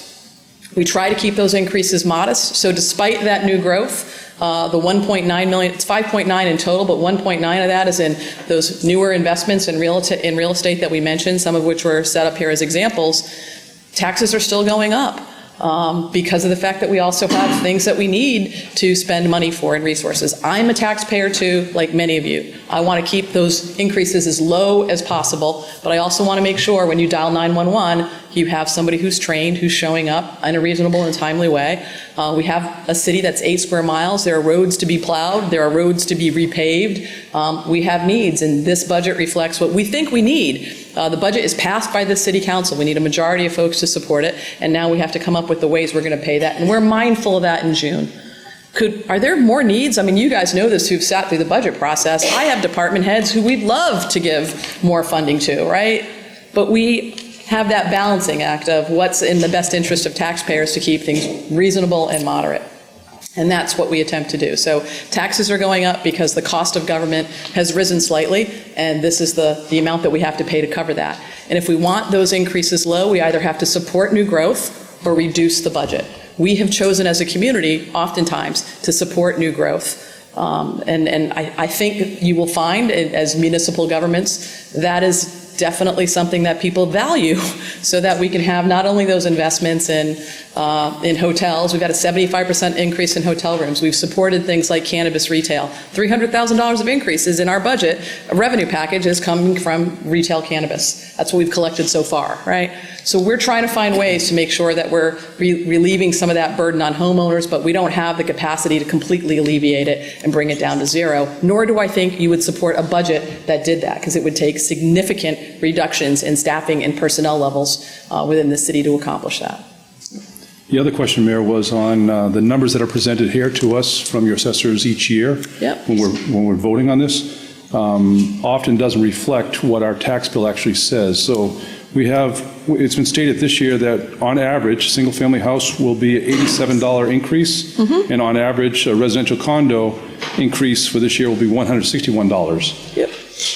So is it safe to say to my wife that our bill for our single-family house will be, we have an average home, will be roughly $87 this year? Yeah, so it depends on where you fall in terms of the average value, right? So the average value for a single-family home is what really sets that. And as we've seen from the assessment, 62% of homes, because there's a range, right? There are new homes going up off of Marlborough Road around the corner from me that are selling in the 6s, and we might have a small Cape in my neighborhood that's going to sell less than that. So the average is somewhere in between that. 62% of single-family homes in Salem fall below that average, but there are going to be some homes that are above that average, and 53% of condos. So in that case, at least it's 50-50 for the condominiums. If I don't know exactly what your average single-family home bill is, Jim, could you put the single-family home back up? So if your single-family home value is more than $410,000, you're going to pay a little bit more. If your single-family home value is less than $410,000, you're going to pay a little bit less.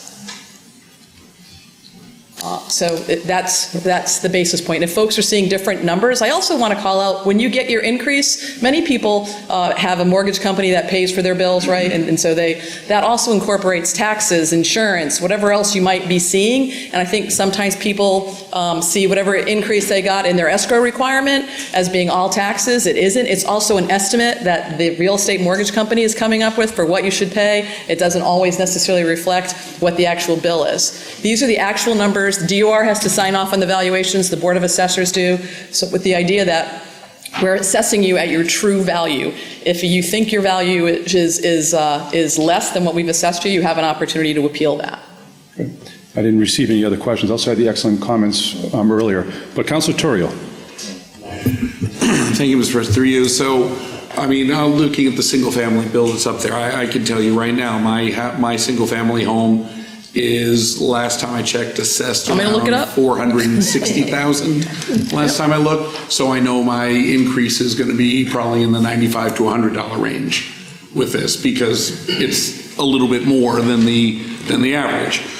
But one thing I'll point out to the numbers when we look at the new growth is, of that substantial amount of new growth that's being provided courtesy of the power plant, that tax payment replaces what was the state's hold harmless payment, which they were providing to us through the last fiscal year.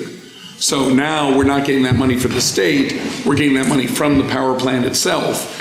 And so although that is a substantial amount of new growth, the actual number, it's not that we just suddenly had an extra $4+ million just fall out of the sky. That replaced what was a deal negotiated by former Representative Keenan with the legislature to provide us funding to help us get through the transition, knowing that there was going to be a shutdown and there was going to be a lengthy period before a new plant was up, built, and generating revenues. So, and that was through fiscal years 2014 through 2019, if I recall, 5-year hold harmless. Yeah, and it shifted, so it shifts some of the values and how we accommodate and how we classify revenues that are coming in. And that was really, really critical, because had we not had that hold harmless legislation, and I really want to thank both Representative Keenan and Senator Berry, it was a real team effort there, we would see real estate values that spiked. When we were going back looking at that last 14 years, right? So 14 years prior, 6% increase in taxes in your average bill, 14 years forward, 3%. Some of those spikes had to do with the power plant. They were paying us $9 million. We are at less than half of that number now, just about $8.9 million it used to come in at. And so it doesn't mean that we collect less money. The city collects the same amount of resources. It gets shifted around who's paying it. And so it's really important, if we were going to lose when that power plant closed and their value would be next to zero, right, that we had some bridge hold harmless funding that would come in. Otherwise, taxpayers would see a huge increase, and as they came online, it would have gone down slightly to reflect that fact. And it is certainly critical. But the new growth number of just property increase new growth was 1.9 million. So that's not nothing. A decent year for us is $1 million. That's what we know we need to have to accommodate. And so it's working in terms of the transformation and reuse of some of those older industrial sites finally coming online. And there's more to come, right? Salem Suede is not fully online yet. The Trader Village, there's stuff in the pipeline that hopefully, right, will look good for next year as well. Council Sergeant. Thank you, Mr. President. 510, by the way. Madam Mayor, I know it's, money's a, tough and, tough situation, but as far as getting $1 million in new growth each year, what if we took a reverse angle and cut the budget by $1 million, for 3 years? I know that wouldn't be easy, but I'm just looking at the last 3 years, we went up an average of 4.5% a year. And I know a lot of the spending is personnel and medical and all that. And I know the contracts are about 2.5–3% increases. So we'd love to have it be a 3% increase. But what if we're always talking about we do the budget in June and pay for it now? Yep. What if right now we reverse that and start talking about making the budget a little bit lower, and then we'll be doing it forward instead of backwards. Yeah. And not everything has to be at once, but over a 3-year period, we went from 4.5 to 3.5%, where we looked at that kind of increase. And can you look at a budget going forward that, say, this year it rose 4.5%, next year we try to keep it to 4%, and then next year 3.5%. So that $1 million, because that $160 million budget, 1% is 1.6 million. So if we can get it down 1%, right, we don't need the $1 million new. I mean, you can always use $1 million new growth. So believe me. But if we're getting new growth and cutting spending a little bit, then sure, we'll be doing it from both angles. So that's what I like to going forward is can we knock it down from 4.5% to 4%? You know, push it like to do that more. But, I think the struggle, Counselor, and is, you know this from being a member of this body for almost as long as I've been around as well, is that while the budget is $160 million, the amount of that's discretionary that we really have a lot of control over is much, much smaller than that, right? The pension increases, the health care increases, the contractual increases that are built in and baked in are sort of on the have to. We really don't have an opportunity to cut that. And so reducing the budget is certainly an option. This council can reduce the budget. That is your prerogative. It is people, though, and it is services. We do not have folks running around here who aren't doing things. And I think, that's why we have such a, I think, invested process. I mean, you spend weeks poring over the budget. Every department head comes in here. Every single line item is outlined.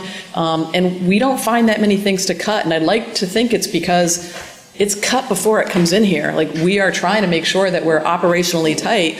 And oftentimes, those are super hard decisions for me to make. I would love for us to have more equipment in public services. And I just had a discussion with the chief around, keeping the second ladder in service more often. And like, how do we do those things? It takes dollars and resources. So the reason I think, at least in the 14 years I've been here, I think we've cut the budget, 40 grand one year. It's because it's pretty lean. We operate in a way that's designed to balance those interests. We don't spend money like crazy in June and then figure out how to pay for it in December. We're mindful of whatever increases is, people are going to have to pay for that, and try and recognize that we have this desire to meet our service needs, but also a desire to keep taxes modest. And it's a balancing act we do every year. We've been doing it for a dozen years, and we can certainly do it again. But I'm going to tell you, I think it's harder than just 1% increase. It's not 1% of the total number, because a large portion of that is debt service, is existing, commitments that we have that we just can't cut. And that's the reality. Not just for us, for every single municipality. Well, thank you. I understand. And I know that big budget book, trying to cut 0.5% off of that, and fair way to cut it is one thing once we get the budget. But if we were able to take a 4.6% budget and say we're going to make it a 4.1% increase this year, then it's already there. There's not that, trying to get different line items down. We strive to keep it as low as we can. Thank you. Yep. Any other comments?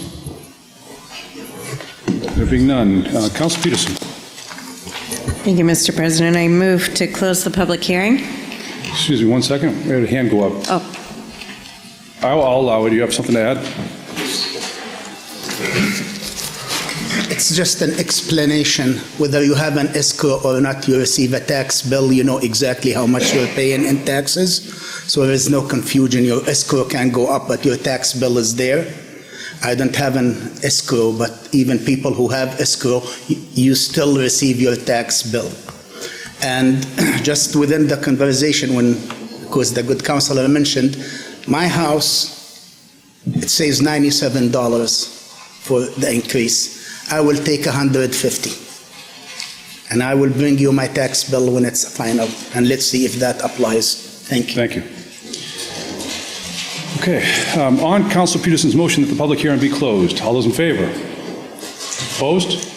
Ayes have it.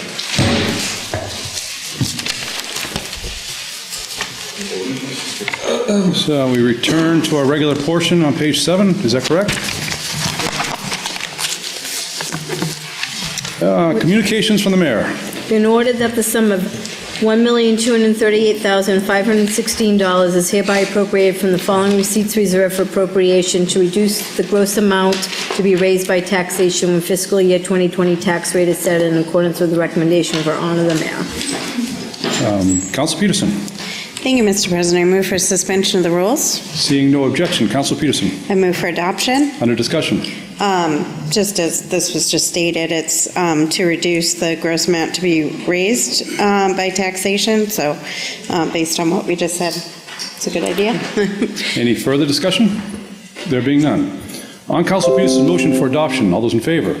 Opposed? The ayes have it. Further communications from the mayor. We have an order that the sum of $100,000 is hereby transferred from the Witch House Reserve Receipts Fund to the Capital Outlay Fund in accordance with recommendation of the mayor, and that the sum of $100,000 is hereby appropriated within the Capital Outlay Fund to be expended by the Park and Rec Department for the Pioneer Village and Nom-Cake project study in accordance with recommendation of the mayor. Council Peterson. Thank you, Mr. President. I move for suspension of the rules. Seeing no objection, Council Peterson. I move for adoption. Under discussion. Yes, this is the first phase of study to swap Pioneer Village and Camp Nom-Cake has been completed and was a successful first phase. This is for the second phase, which will include surveying, architectural review, and initial conceptual design. Thank you. Any further discussion? Council Fury. Mr. President, as we are about to celebrate the 400th anniversary of our city, how lucky we are to have the vision to do something with Camp Nom-Cake and Pioneer Village. Growing up here in Salem, Pioneer Village was always the last place on the tourist. No trolley would ever go there. No trolley company would even offer tourist groups, tours and so on. Would not go down there. Now this transaction, this possibility, is going to be so exciting for the city of Salem. From the beautiful Pioneer Village, beautiful, something like Sturbridge Village, I've taken my kids to over the years, and students and classes. This will be over to where Camp Nom-Cake will be. And then Camp Nom-Cake will reverse as a YMCA camp or whatever facility. So as we celebrate the 400th anniversary, what is going to be was liability, Pioneer Village, of our liability. Beautiful Foster Park, restored, fixed up, playgrounds and baseball fields, and the possibility of the pool being fixed up. This is very exciting, and we have an exciting future for the city of Salem to reinvest in the history of Salem. Pioneer Village to Camp Nom-Cake to Pioneer Village. Vision by the mayor, vision by this administration. Thank you. Thank you, Council Fury. Council Fury's son, youngest son, and my three sons volunteered in Pioneer Village many times. And Council, I look forward to challenging you when we're grandparents, both of us, that we go back with our sons as scouts again. So with that, any further discussion? Councilor Peterson. On Councilor Peterson's motion for adoption, all those in favor? Opposed? The ayes have it. Further communications from the mayor. We have an order that the mayor and the city council accept the provisions of Section 4, Chapter 73 of the Acts of 1986 for fiscal year 2020, and that such additional exemptions granted be 100% of the statutory exemption amounts, provided all other qualifications specified in said Section 4, Chapter 73 of the Acts of 86 are met. Councilor Peterson. Thank you, Mr. President. I move for adoption by roll call vote. Under discussion. Yes, we've accepted these provisions every year since 2009 and have enabled about 3,500 exemptions to be claimed by veterans, widows, and certain elderly and disabled residents, saving around $3 million on their tax bills. So seems like a good idea to do it again. Any further discussion? There being none, on Councilor Peterson's motion for adoption by roll call vote. Madam City Clerk, will you please call the roll? Councilor Torrio? Yes. Councilor Sargent? Yes. Councilor Peterson? Yes. Councilor McCarthy? Yes. Councilor Madore? Yes. Councilor Gerard? Yes. Councilor Fury? Yes. Councilor Flynn? Yes. Councilor Dominguez? Yes. And Councilor Dibble. Yes.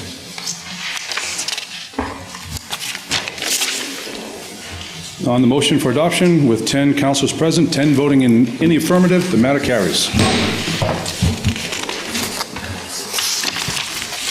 Mayor's informational page. Where are we here? Madam City Clerk, what page are we on? I can do 9, that's all right. On page 9. We have a letter from the mayor with recommendations to send the current fiscal year tax rate. The mayor's recommendation of proposed tax rate of $14.45 for residential and $28.42 for commercial, which will again be under the city's allowable levy amount. Council Peterson. Thank you, Mr. President. I move that this be received and filed. All those in favor? Opposed? The ayes have it.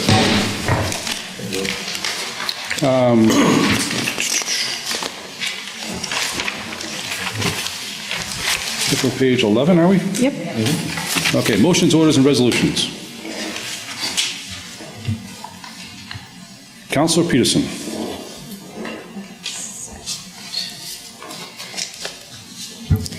Okay. City of Salem and City Council, December 5th, 2019, ordered that the City of Salem adopt a residential factor of 85.4197% for fiscal year 2020, and I move for adoption by roll call vote. Under discussion?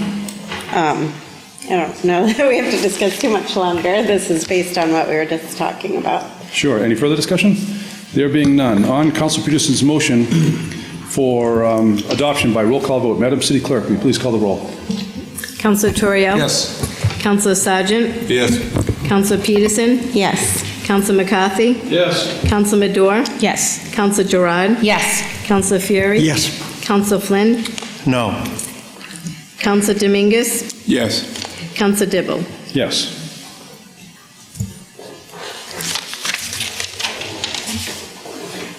On Councilor Peterson's motion for adoption, with 10 councilors present, 9 voting in the affirmative, 1 in the negative, the matter carries. Councilor Peterson. Thank you, Mr. President. I move for immediate reconsideration in the hopes that it will not prevail. All those in favor? Those opposed? Opposed. Matter does not carry. Further motions, orders, and resolutions. Councilor Peterson. Thank you, Mr. President. City of Salem and City Council, December 5th, 2019, ordered that the City of Salem not adopt an open space exemption for fiscal year 2020, and I move that this be adopted by roll call vote. Under discussion? No additional discussion. Any further discussion? There being none. On Council Peterson's motion for adoption by roll call vote, Madam City Clerk, please call the roll. Councilor Torriell? Yes. Councilor Sargent? Yes. Councilor Peterson? Yes. Sorry. I'm sure you said yes. I didn't hear you with the cough. Sorry. Councilor McCarthy? Yes. Councilor Madore? Yes. Councilor Gerard? Yes. Councilor Fury? Yes. Councilor Flynn? Yes. Councilor Dominguez? Yes. And Councilor Dibble? Yes. On the motion with 10 councilors present, 10 voting in the affirmative, the matter carries. Councilor Peterson. Thank you, Mr. President. I move for immediate reconsideration in the hopes that it will not prevail. On the motion, all those in favor? Opposed? Opposed. The matter does not carry. Further motions, orders, and resolutions. Councilor Peterson. Thank you, Mr. President. City of Salem and City Council, December 5th, 2019, ordered that the City of Salem not adopt a residential exemption for fiscal year 2020, and I move for adoption by roll call vote. Under discussion? No additional discussion. Is any further discussion? There being none. Madam City Clerk, on the motion, would you please call the roll? Councilor Torriell? Yes. Councilor Sargent? Yes. Councilor Peterson? Yes. Councilor McCarthy? Yes. Councilor Madore? Yes. Councilor Gerard? Yes. Councilor Fury? Yes. Councilor Flynn? Yes. Councilor Dominguez? Yes. And Councilor Dibble? Yes.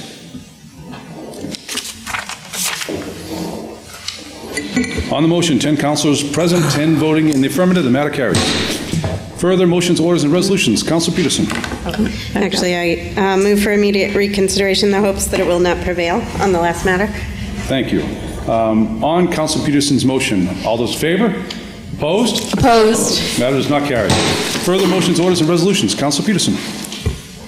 Thank you, Mr. President. City of Salem and City Council, December 5th, 2019, ordered that the City of Salem not adopt a small commercial exemption for fiscal year 2020, and I move for adoption by roll call vote. Under discussion?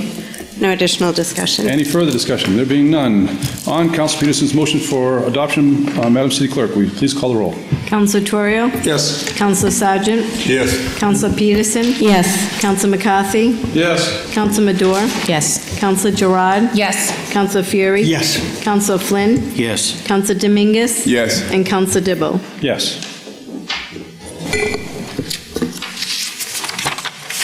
Thank you. On the motion, 10 councilors present, 10 voting in the affirmative. The matter carries. Councilor Peterson. Thank you, Mr. President. I move for immediate reconsideration in the hopes that it will not prevail. On the motion, all those in favor? Those opposed? Opposed. Matter is not carried. 1 minute recess? Can I see a motion for a 1 minute recess? Thank you. We are on recess. 1 minute. I need you to sign paperwork.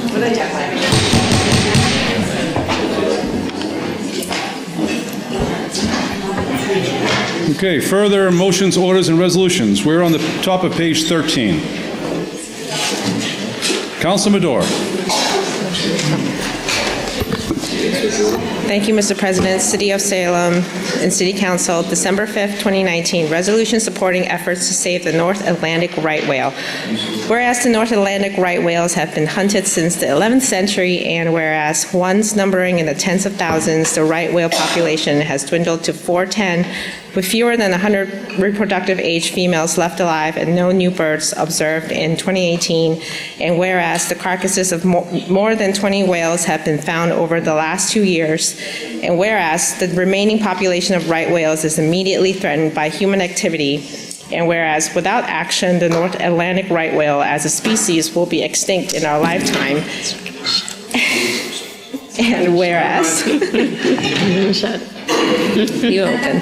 Federal legislation known as the Scientific Assistance for the Very Endangered, in parentheses, Safe Right Whales Act, sponsored by Congressman Seth Moulton and co-sponsored by 35 members of Congress from Florida to New Hampshire, has been endorsed by the International Fund for Animal Welfare. And whereas this act would provide the development and adoption of innovative solutions and technology to reduce the leading causes of right whale deaths, commercial fishing entanglements, and collisions with shipping vessels, and whereas the act would provide critical funding for whale-safe gear that would ensure an ocean that sustains both the right whale and the viable lobster industry for the hardworking men and women from Massachusetts who make a living on the water, and whereas the right whale migratory range passes by the Massachusetts coast, and whereas the permanent loss of an entire species is a blow to the ocean's ecosystem that our coastal communities will witness firsthand, and whereas as a coastal state, we have a responsibility as marine stewards to prevent this ecological tragedy.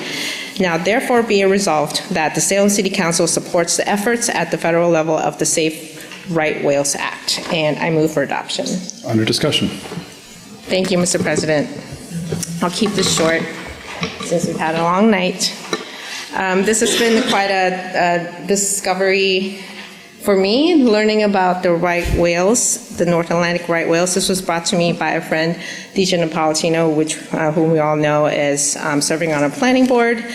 And the right whales, as I just read, there are fewer than 410 estimated in the world. And I learned that as whales, they actually have a significant, not just ecological value, but also economical. Collectively, as a species, they collect nearly 30,000 tons of carbon dioxide. And without the whales, as a keystone species, and I harken back to my days in biology classes, a keystone species is where in an ecosystem, when one species dies, the entire ecosystem collapse. If you think of a keystone arch, the stone at the very top is a keystone, so without that keystone, the entire arch collapses. And the whales are one of those species. And I also learned that as a species, they are a very significant carbon sink. So when I say they capture carbon dioxide from the atmosphere, that means they're capturing all the greenhouse gases that are increasing the effects of climate change. And when they die in the ocean, they release all that carbon back into the ocean.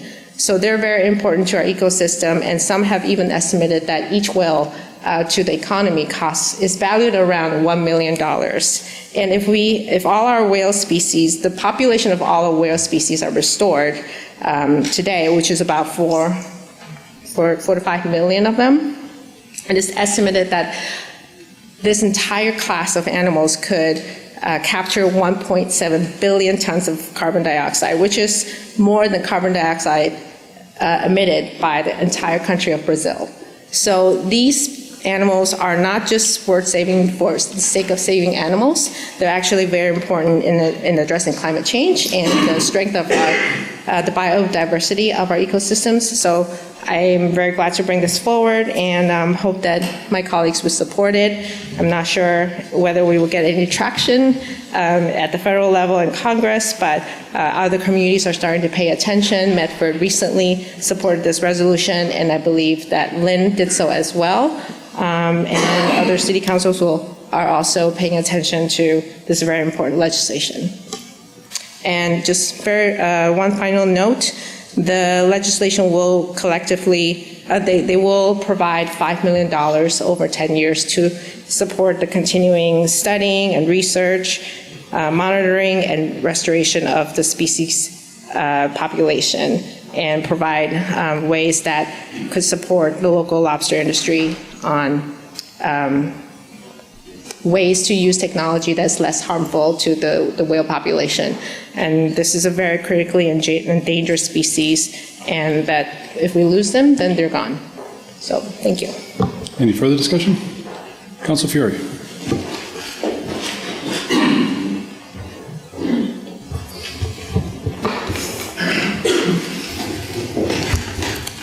Councilor Dibble, please. Thank you, Mr. President. It's good to see you up there. Thank you. I'd like to thank Councilman Dorr for bringing this in. When I first saw the title of this, I'm saying, before the City Council, really? And then I started thinking about it, and then I actually took a little time, then I read your document. And I appreciate what you've done here. My oldest son is a merchant marine. He's out to sea right now. But when he's not traveling the world, he's a ship captain here in Salem, and he often does whale watches, and he can identify the species and the names of all the whales that he sees out there. But I had previously, decades ago, I had volunteered for 10 or 12 years with Salem Sound Coast Watch. This is an important step that we send a message, and I will be voting in favor of this. Hopefully we all will be voting in favor of this. And it's, at first glance, this isn't really related to City Council, but it actually is. This is an important matter. There are so many good and important environmental matters. This is one of the bigger species that we have, marine life out here.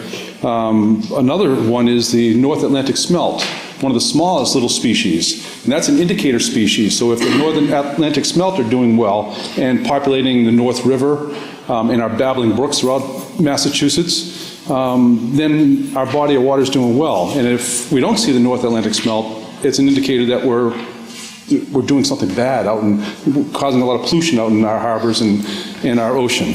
So I applaud Councilman Dorr for bringing this in. I'll be supporting this in full. Thank you.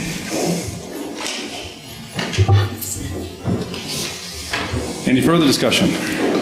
There being none, on Councilman Dorr's motion for adoption, all those in favor? Opposed? The ayes have it.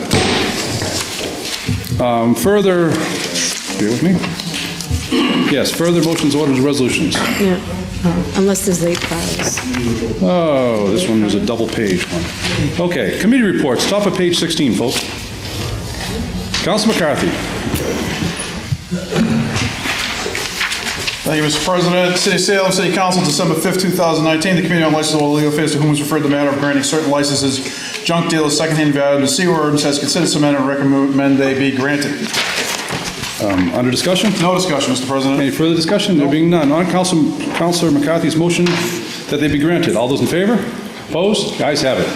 Further committee reports. Councilor McCarthy. Thank you, Mr. President. City of Salem, City Council, December 5th, 2019. The Committee on License and Legal Affairs, to whom was referred the matter of carrying over matters forward, has considered said matter and will recommend the Rule 31B be suspended so that the attached matters can be carried into 2020.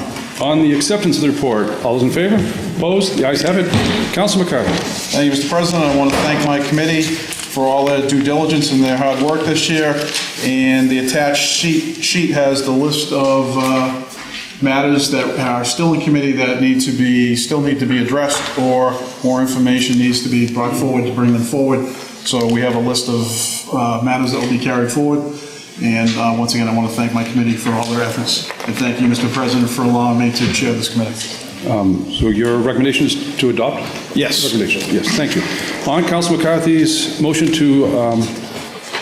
for adoption, all those in favor? Opposed? Ayes have it. Can we go back to the previous matter and simply see a motion to accept the report? We skipped over that one vote. So moved. All those in favor? Opposed? The ayes have it. Thank you. Madam City Clerk would be happy that we crossed our Ts. She always is. Further committee reports. Councilor Peterson. Thank you, Mr. President.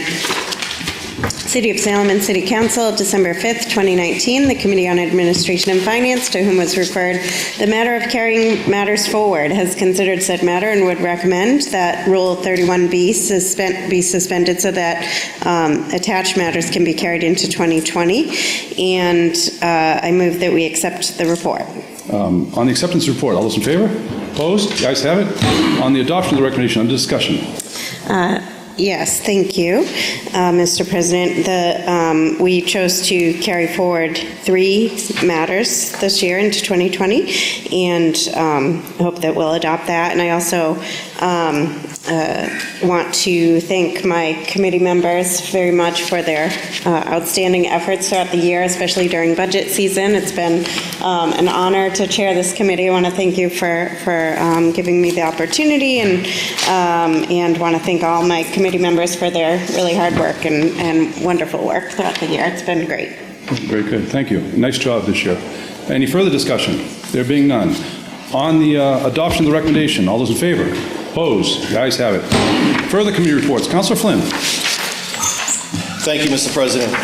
City of Salem and City Council, December 5th, 2019. The Committee on Government Services, to whom was referred the matter of carrying matters forward, has considered said matters and would recommend that Rule 31B be suspended so that attached matters can be carried into 2020.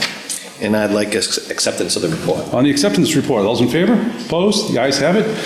Under discussion on the adoption of the recommendation.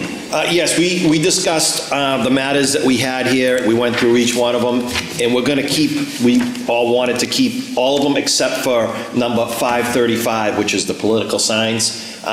There was kind of a rush on that because it had to be done before the election season. It was tough getting everyone together. So this will come up in the future again, but since there's nothing we can do with this next year, we decided to discharge that one.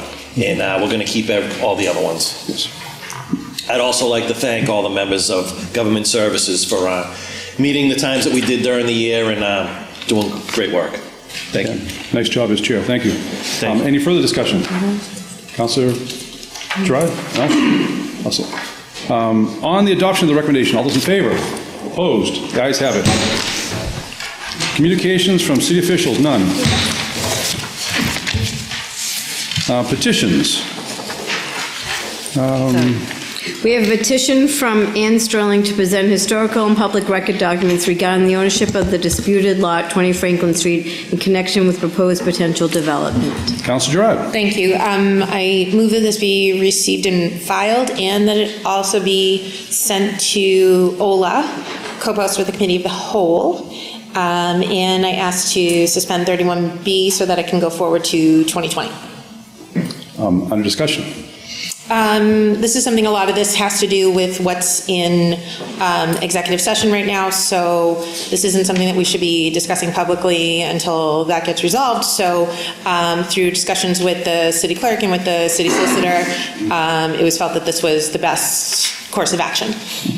Any further discussion? There being none. On Councilor Gerard's motion that the matter be received and placed in file and sent to Ordinances, License, Legal Affairs, co-posted with Committee of the Whole, and that the Rule 31B be suspended. All those in favor? Opposed? The ayes have it. Further petitions. We have a list of public guards. Councilor McCarthy. Thank you, Mr. President. I move that it be granted. Under discussion. No discussion. Any further discussion? There being none. On Councilor McCarthy's motion that they be granted. All those in favor? Opposed? One more time, folks. All those in favor? Opposed? Thank you. The matter carries. Further petitions. Councilor McCarthy. We have 2 secondhand clothing license applications. Councilor McCarthy. Thank you, Mr. President. I move that these matters be referred to the Committee on Ordinances, License, and Legal Affairs, and that these licenses be carried forward to 2020. Yep. Under discussion. No discussion. Any further discussion? All set, councilors? Okay. On Councilor McCarthy's motion, all those in favor? Opposed? The ayes have it. Further petitions. We have a list of drain layer contract operator license applications. Councilor McCarthy. Thank you, Mr. President. I move that these matters be granted. Under discussion? No discussion. Any further discussion? There being none. On Councilor McCarthy's motion that they be granted. All those in favor? Opposed? The ayes have it. Further petitions. We have 1 claim. Councilor McCarthy. Thank you, Mr. President. I move that this matter be referred to the Committee on Ordinances, License, and Legal Affairs. Under discussion. No discussion. Any further discussion? There being none. On Councilor McCarthy's motion, all those in favor? Opposed? The ayes have it. Unfinished business. We have a second passage of a bond order in the amount of $60,000 for unexpended funds. Councilor Peterson. Thank you, Mr. President. I move for adoption for second and final passage by roll call vote. Under discussion? No additional discussion. Any further discussion? There being none. On Councilor Peterson's motion for adoption for second and final passage by roll call vote. Madam City Clerk, will you please call the roll? Councilor Torrio? Yes. Councilor Sargent? Yes. Councilor Peterson? Yes. Councilor McCarthy? Yes. Councilor Madore? Yes. Councilor Gerard? Yes. Councilor Fury? Yes. Councilor Flynn? Yes. Councilor Dominguez? Yes. And Councilor Dibble? Yes.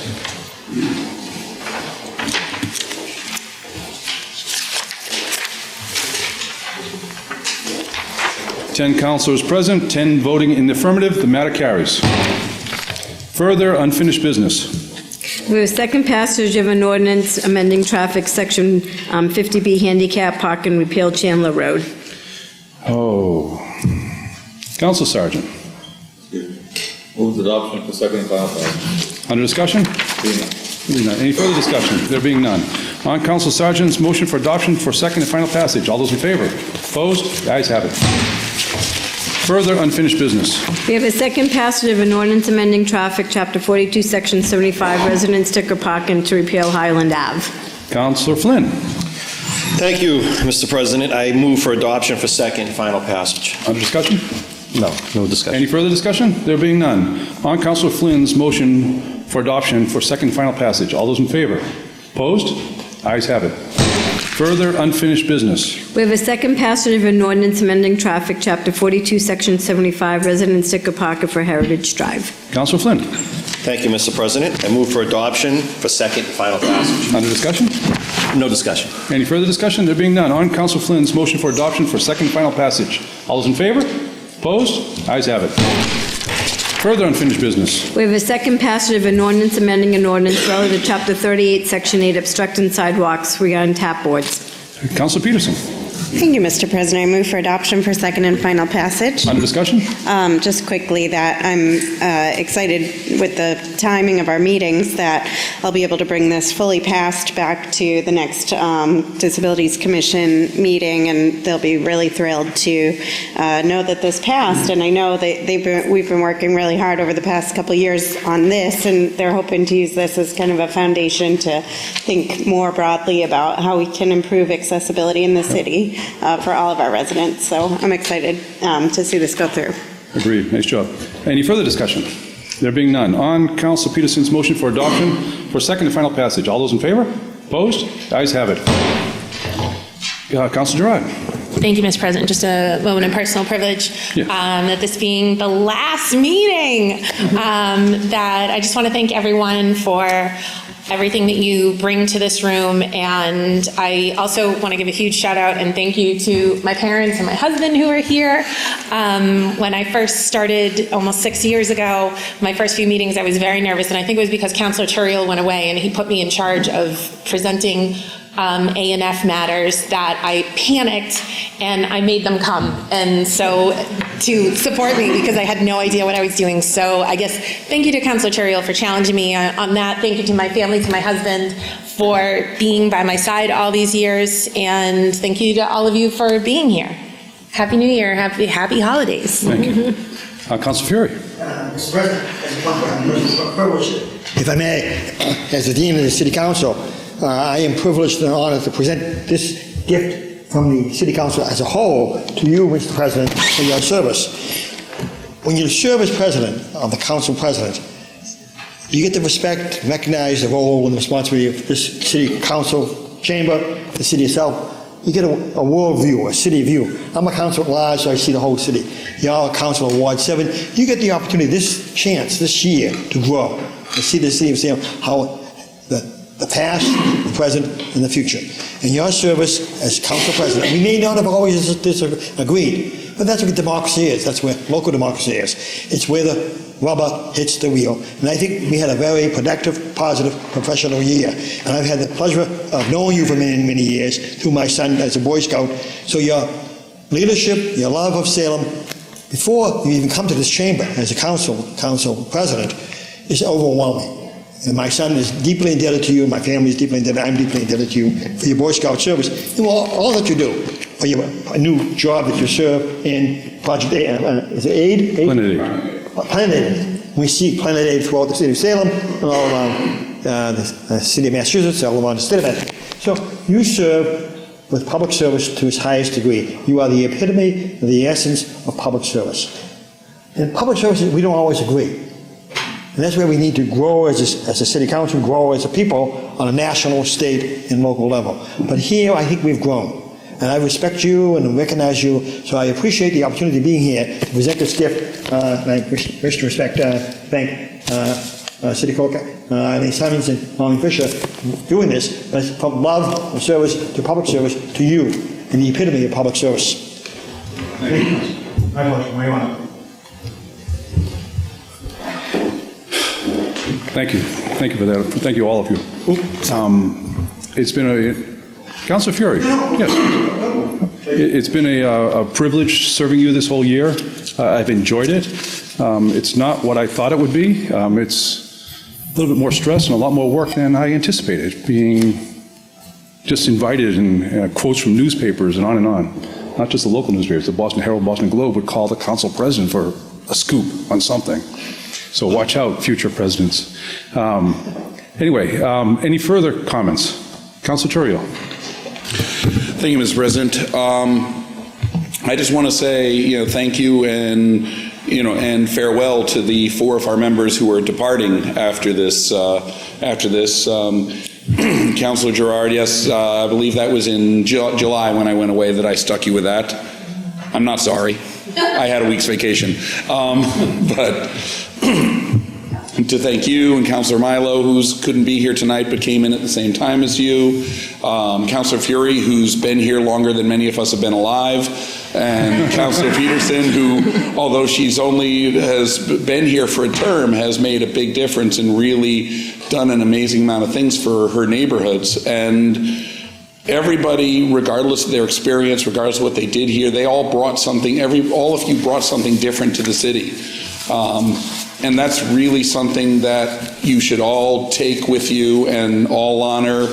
And I think we're all, regardless of whether we agreed on things or didn't agree on things, it's something we can all be proud of. And we can all be proud of the service that the 4 of you gave the city for the last 2 years, 6 years, infinite years. And, and again, I want to thank you all for having served.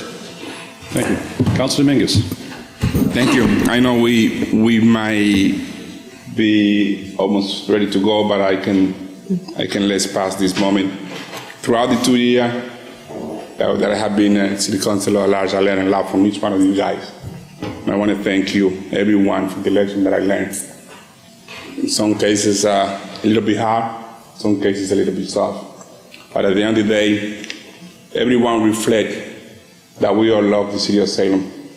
And even though we disagree or agree on some item, the final result is that we're looking for the betterment of the city that we live and that we love.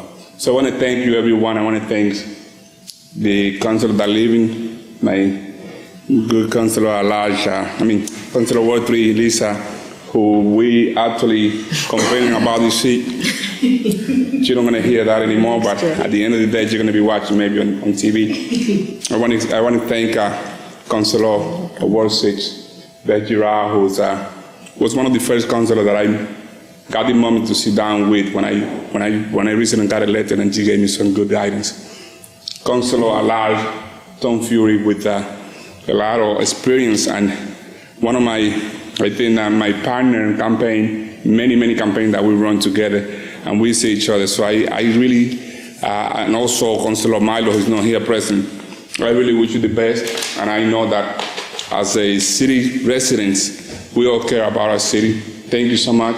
Our Madam City Clerk and Assistant City Clerk, everybody together. I think we are a family, and I think that we have to continue to let people know that we are here to serve the great city of Salem as a whole family, even though we have some difference. Thank you so much. Thank you. Councilor Fury. First of all, we should thank the A team, the number one team, number one in the city hall, Eileen Simons, Maureen Fisher, Rochelle Sport. It's a great team, and I always call them Steven Spielberg. They're the Steven Spielberg for us. We go through these pages in the cable TV, say, oh, we're doing a dynamite job here. Wow, fantastic job. It's all done by you. We're following a script. All handed, Maureen, done ahead of time, so we can do our homework. So you are the A team. You make our job so easy, and it's a pleasure. You make public service number one, our number one. So for you and each and one of you over the last 34 years in public service and 24 years here, F. Scott Fitzgerald said, the pleasure of your company. And I've had the pleasure of your company. We may not always agree, the pleasure of your company. But here is the essence of what it is, family, supporting family. We wouldn't be here without family. So we have tonight, Ty Hapsworth here, Pat Marcello, my Ward 6 representative. I'm looking forward to being, helping you out and being there and giving some problems. No way. Megan McCarty, Ward 6. So we've got a fresh new vision. But without family, sincerely, we wouldn't be here. I sincerely believe it. And I hope tomorrow night is a celebration of family and music. When we celebrate together, I hope many of you will come for the December 6th celebration of Carnegie Hall with our students of Salem High School and us. What a win-win situation, silly. I'll leave this win-win to anybody who wants it, the word win-win. I no longer have a patent on it, but tomorrow night is a win-win for the city of Salem. The future musicians of Salem going to Carnegie Hall. If you look at the history of the Olympics, way back in Greece's history, and I taught Greek history, and they included the arts, literature, music, drama, not just sports. Somehow or other, they got disenfranchised from each other, separated. Music should be, like education, a part of the city of Salem. And what we're going to celebrate tomorrow night, for them to go to Carnegie Hall, which would be like a young athlete, or any of us going to the Olympics. They're going to get big special treatment in the Olympics in China for the Summer Olympics. Big. But music and the arts and the performing arts, tomorrow we celebrate with young people in over 50 years of service. My pleasure to serve with the four. I'm going to miss all of you, each and every one of you. But public service is a high calling. And there's a time for everything under heaven. Ecclesiastes 2 says. It is a time to leave. And I felt it was my time after 36 years, and I think we have a great choice. Ty Hapsworth here, coming on board. Exciting. Conrad Wozniacki. What you bring to public service, Megan, amazing. I'm very excited for the future of Salem. There's hope, and that's what Salem should be, a city of hope and peace. So as we conclude tonight, I hope tomorrow is a fun celebration at Salem High School. And I hope all of you go and may attend, celebrate Salem, the best of Salem. Thank you for the pleasure of your company. Thank you. I just want to point out to our dean that he forgot Patty Marcello, Councilor-elect Patty Marcello. My fault. Here as well. Don't go. In addition to the three councilors who sat through, council-elects who sat here for the last 3 hours, Conrad Prosnewski, Council-elect Prosnewski, is away on vacation, and he's already getting ready to serve with us as well, coming after the first of the year. I spoke to him yesterday, and he had a bunch of questions for me, and looking forward to joining our ranks. So welcome to all four of you. Councilor McCarthy. Thank you, Mr. President. First, I want to thank you. I think when we were sitting over there together and you were getting ready to be president. I told you it was going to take you 6 months to figure it out, and it was going to then, by the time you figure it out, they're already going to try to figure out who's going to replace you. You said, oh, no, I'll get this thing figured out in a couple meetings. And after the second meeting, you came to me and goes, yeah, there's a lot more than I thought it was going to be to it. So it is it's not as easy as it looks, and I want to give you a lot of credit for doing it. We're a body of 11 people that represent a diverse variety of a lot of people in the city of Salem, and we don't get to choose who we sit with. The people choose, the voters choose, to place us in this room together to try to come up with a common vision to move the city forward. And sometimes it can get difficult, and someone alluded to where we are a family. Sincerely, I'm going to use that one. We are a family, and we take a lot of time away from our own families. And for the 4 councils that are leaving us, we're giving you back to your families. And I don't know if they want you back, but we're going to give you back to your families. And anyone who has sat in one of these chairs, I don't care if it's been for 2 years or 36 years, it is a commitment of time and effort, and you don't do it with a lack of passion for what you believe in and how you want to move the city forward. And sometimes people forget that the passion that happens here on the floor has to get left here on the floor, and as soon as I always refer to as crossing the threshold, as soon as you cross the threshold, you have to remember, I'm a contractor. You work for Planet Aid. We have a firefighter. We have a variety. We go out there, we go back to being who we are. But we're always, and I will say this in all honesty, when I see any one of you, I'll refer to you as counselor, because once you're a counselor, you're always a counselor in my opinion, so I will always refer to you as counselor. And to Lisa, I can say that now because you're almost done, I would say Councilor Peterson. But to Lisa, thank you for your service. I wish we had more time to work together.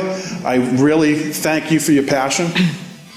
It was quite evident in the 2 years. I mean, I saw more neighborhood groups formed in Ward 3 than I think I've ever seen formed in my entire life. But obviously, it was a result of your commitment to your constituents. I'm just going to simply say that Josh, Councilor Terrio may have entrusted you, but the first time I saw you come into a meeting, and I've never seen anyone take an agenda, put it in a 3-ring binder, and then tab it and highlight it in order to get through a meeting. I was like, oh my God, what is she going to do? But sincerely, obviously, the passion, the commitment, and Grasshopper, I say that with all affection. I wish you all the best. Thank you, Senator. And to Councilor Fury, to Tom, it's a long, strange trip we've been on for my last 12 years, for your 36 years. And I mean that with all sincerity. It has been a trip. It's been an adventure. It's been, it's been something that, I look at it now. When I came in a long time ago, 12 for me, and it's not that long because I don't feel that old, but it happens all of a sudden. There's a big transition going on in the city council right now with you leaving, and it's going to be, and we've had our differences along the way, but I've always respected you for your service and for the fact that you sit in one of these seats, and I wish you all the best in whatever endeavor that you decide to do. It's going to be quite different with Councilor Sargent moving across the way, and then me moving up, and I mean, when I look at it, when I came in, I was the young guy, and now all of a sudden the transition is going to be Councilor Sargent, myself, and the Councilor Turiel, and it's going to be exciting. I mean, I bet I really will miss all of you that are leaving us. I mean that sincerely, and we are giving you back to your families, and I hope you don't forget this family. Come by and visit us once in a while. We're still here, and we're still going to be trying to do the work, and we're going to bring in these new councilor-elects and try to continue some of your visions and try to continue the vision of moving the city of Salem forward in whichever direction that may be, and hopefully we all collaborate together and we move it forward. But sincerely, thank you. Councilor Sargent, then Councilor Peterson. Thank you, Mr. President. Elaine Milo asked me to read something for us while I'm speaking as her, and then I'll say my goodbyes afterwards, after Councilor Peterson gets a chance to speak also, so we'll take turns. Elaine gave me a note to read. She said, I'm very disappointed that I'm unable to attend my last council meeting. However, I made a commitment for this date based on a December 12 council meeting. Many thanks to my colleagues, and I wish you all the very best. And for me, Elaine kind of took over the role as the mom of the council as years went on, and that's kind of how I'll remember her, but I'll get into that later. She asked me to read something that she wrote, and I think it was published in the paper also.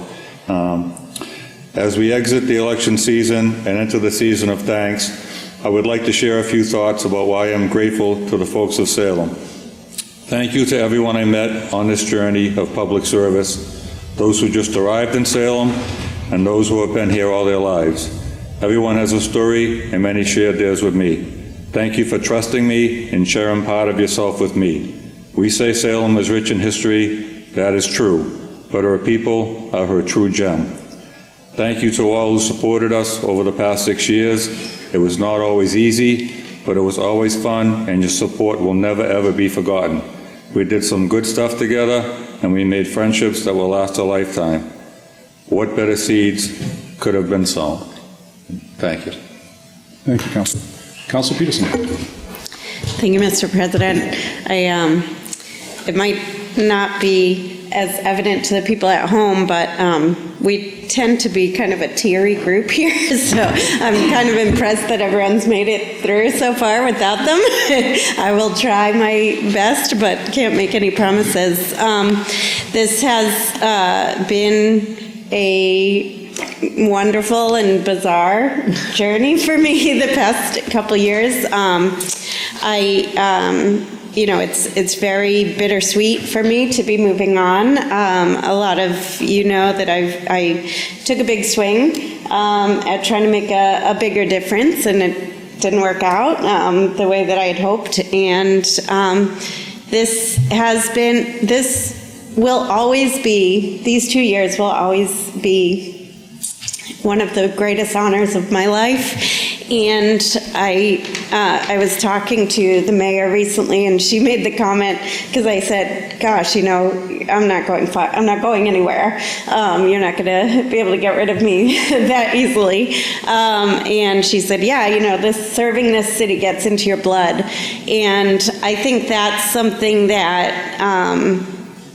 I will internalize after serving these past couple of years, is that I've lived in a few communities over my lifetime, but I've never lived in a community where everybody in the community loves it so much. And sometimes that, as a public servant of the community, that can be a little frustrating, because everybody's always paying attention, everybody's always giving their opinion, everybody always has something to say about the decisions we're making. But honestly, I wouldn't have it any other way. It's really amazing to live in a place where the passion for this community is so high and so great, and we're not always going to agree on how to get there and how to take care of this community and what it needs to look like, but I think the fact that it's gotten into all of our blood in that way, whether we're here around this table or watching from home, because I know a lot of our constituents are watching tonight, as well as my own family, who I want to thank very much, my husband Scott and my daughter Alice, and I couldn't have done it without them, and who knows? I'm not going anywhere, and I have a passion for serving this city, so we'll see what happens in the future. But it's been an honor and a privilege, and I really enjoyed getting to know everybody and serving in this way. It's been a wonderful, amazing experience. So thanks to everybody who gave me the opportunity, and to all my colleagues here who've served alongside me. Well said, Councilor Lisa J.B. Peterson. Councilor Ward 3 from 2018 to 2019. It's been our privilege serving with you. On behalf of the whole council and the city clerk's office, I'd like to offer a token of our appreciation and friendship to you.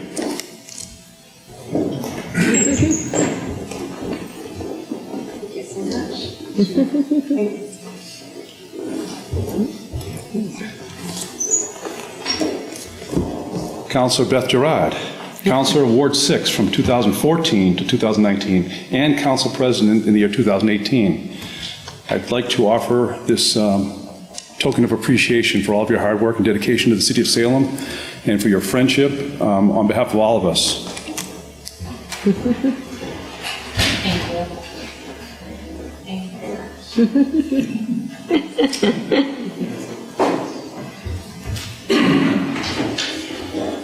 We have one for Councilor Elaine Milo. Councilor at Large, 2014 to 2019. Council President, 2017. Thank you, Councilor Milo, if you're listening to this later, for all of your hard work and dedication to the entire City of Salem and serving the City Council well. Thank you. And lastly, to my friend, longtime friend, Thomas H. Fury, Councilor at Large, 1996 to the year 2019, Council President in the year 2002, and School Committee, 1984 to 1995. It's a small token of appreciation for all of your hard work and decades of service to the City of Salem. Thank you.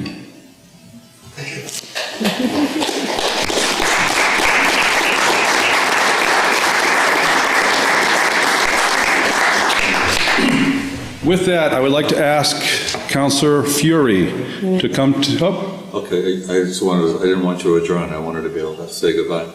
You can do that. Councilor Fury, gives me great honor and privilege one last time to present the gavel and ask you to come and take the podium and to wrap up this last meeting. No,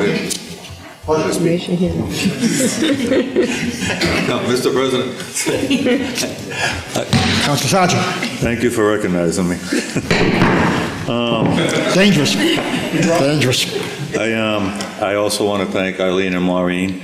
As a wise man once said, they've been the wind beneath our wings all these years. I get in trouble for saying that. I think someday, sincerely, yes. I think someday there will be a book of quotes by such man that we can read. So it'll be interesting, and some very nice ones through the years. But I want to thank all the councils who served for just representing this body. I mean, we're here today, but you've represented every councilor who ever lived and set an example for every councilor that will come after you. And that's so important. And as the years go on, it'll be such a good memory. We'll have of you and you'll have of us in this body. I also want to thank your families, because nobody serves alone. There's only 24 hours in a day, and time served, and it's a lot more time than people think. It's not just these meetings here, there's so many other meetings. It's time taken away from your family, and I know they'll be very happy to have you back. We sign on for this, but our families don't always sign on for it, sometimes reluctantly. They support us, but they're not always happy that we're out so much doing this, and thank them so much, because they don't sign on for it, but they do it with us, and it makes it a lot easier having your family around. You served in your own unique way. Many councilors have been elected to this legislative body in the past. Many have sat in your chair, and many have held your office. But no one will occupy them the same way all of you did. You've done it in your own unique way. The chair is going to be the same way 100 years from now. It may be a different chair, but it'll be that chair there. It'll be the same. Won't be fixed. Right. Working on it. And but that's, you've kept this body alive. I mean, like I say, nobody is going to do it the same way you guys have done it. And it's been a pleasure serving with you, and I really appreciate what you've done for this city. I've said before, whether you lived in Salem a year or 100 years, you're from Salem, Salem's your hometown, and representing your hometown in any endeavor is truly an honor. Whether it's high school sports, having your name on the chest, or having your name on this desk, it's really an honor to represent Salem, and I think Salem's a very unique hometown, and I appreciate that you're going to be there. Now I have to get back into this to get my last line. And that's how I want to remember all of you. And may God bless you and your families, and bless you in all your future endeavors. But thank you so very much for your service to dear Salem. Good night. Councilor O'Leary, Councilor O'Keefe, and Councilor Fury, we'll be very proud to hand over the dean seat to you, Councilor Sargent, and I think we're all very good hands and excited to a bright future. And to conclude the meeting tonight, I wish you all the very best, and of a happy, healthy new year and holidays ahead, and looking forward to seeing you tomorrow night to celebrate the best of Salem. Do we hear a motion to adjourn? Councilor Dominicus? Motion to adjourn. A motion to adjourn. All in favor? So be it. Thank you very much. Thank you. There you go.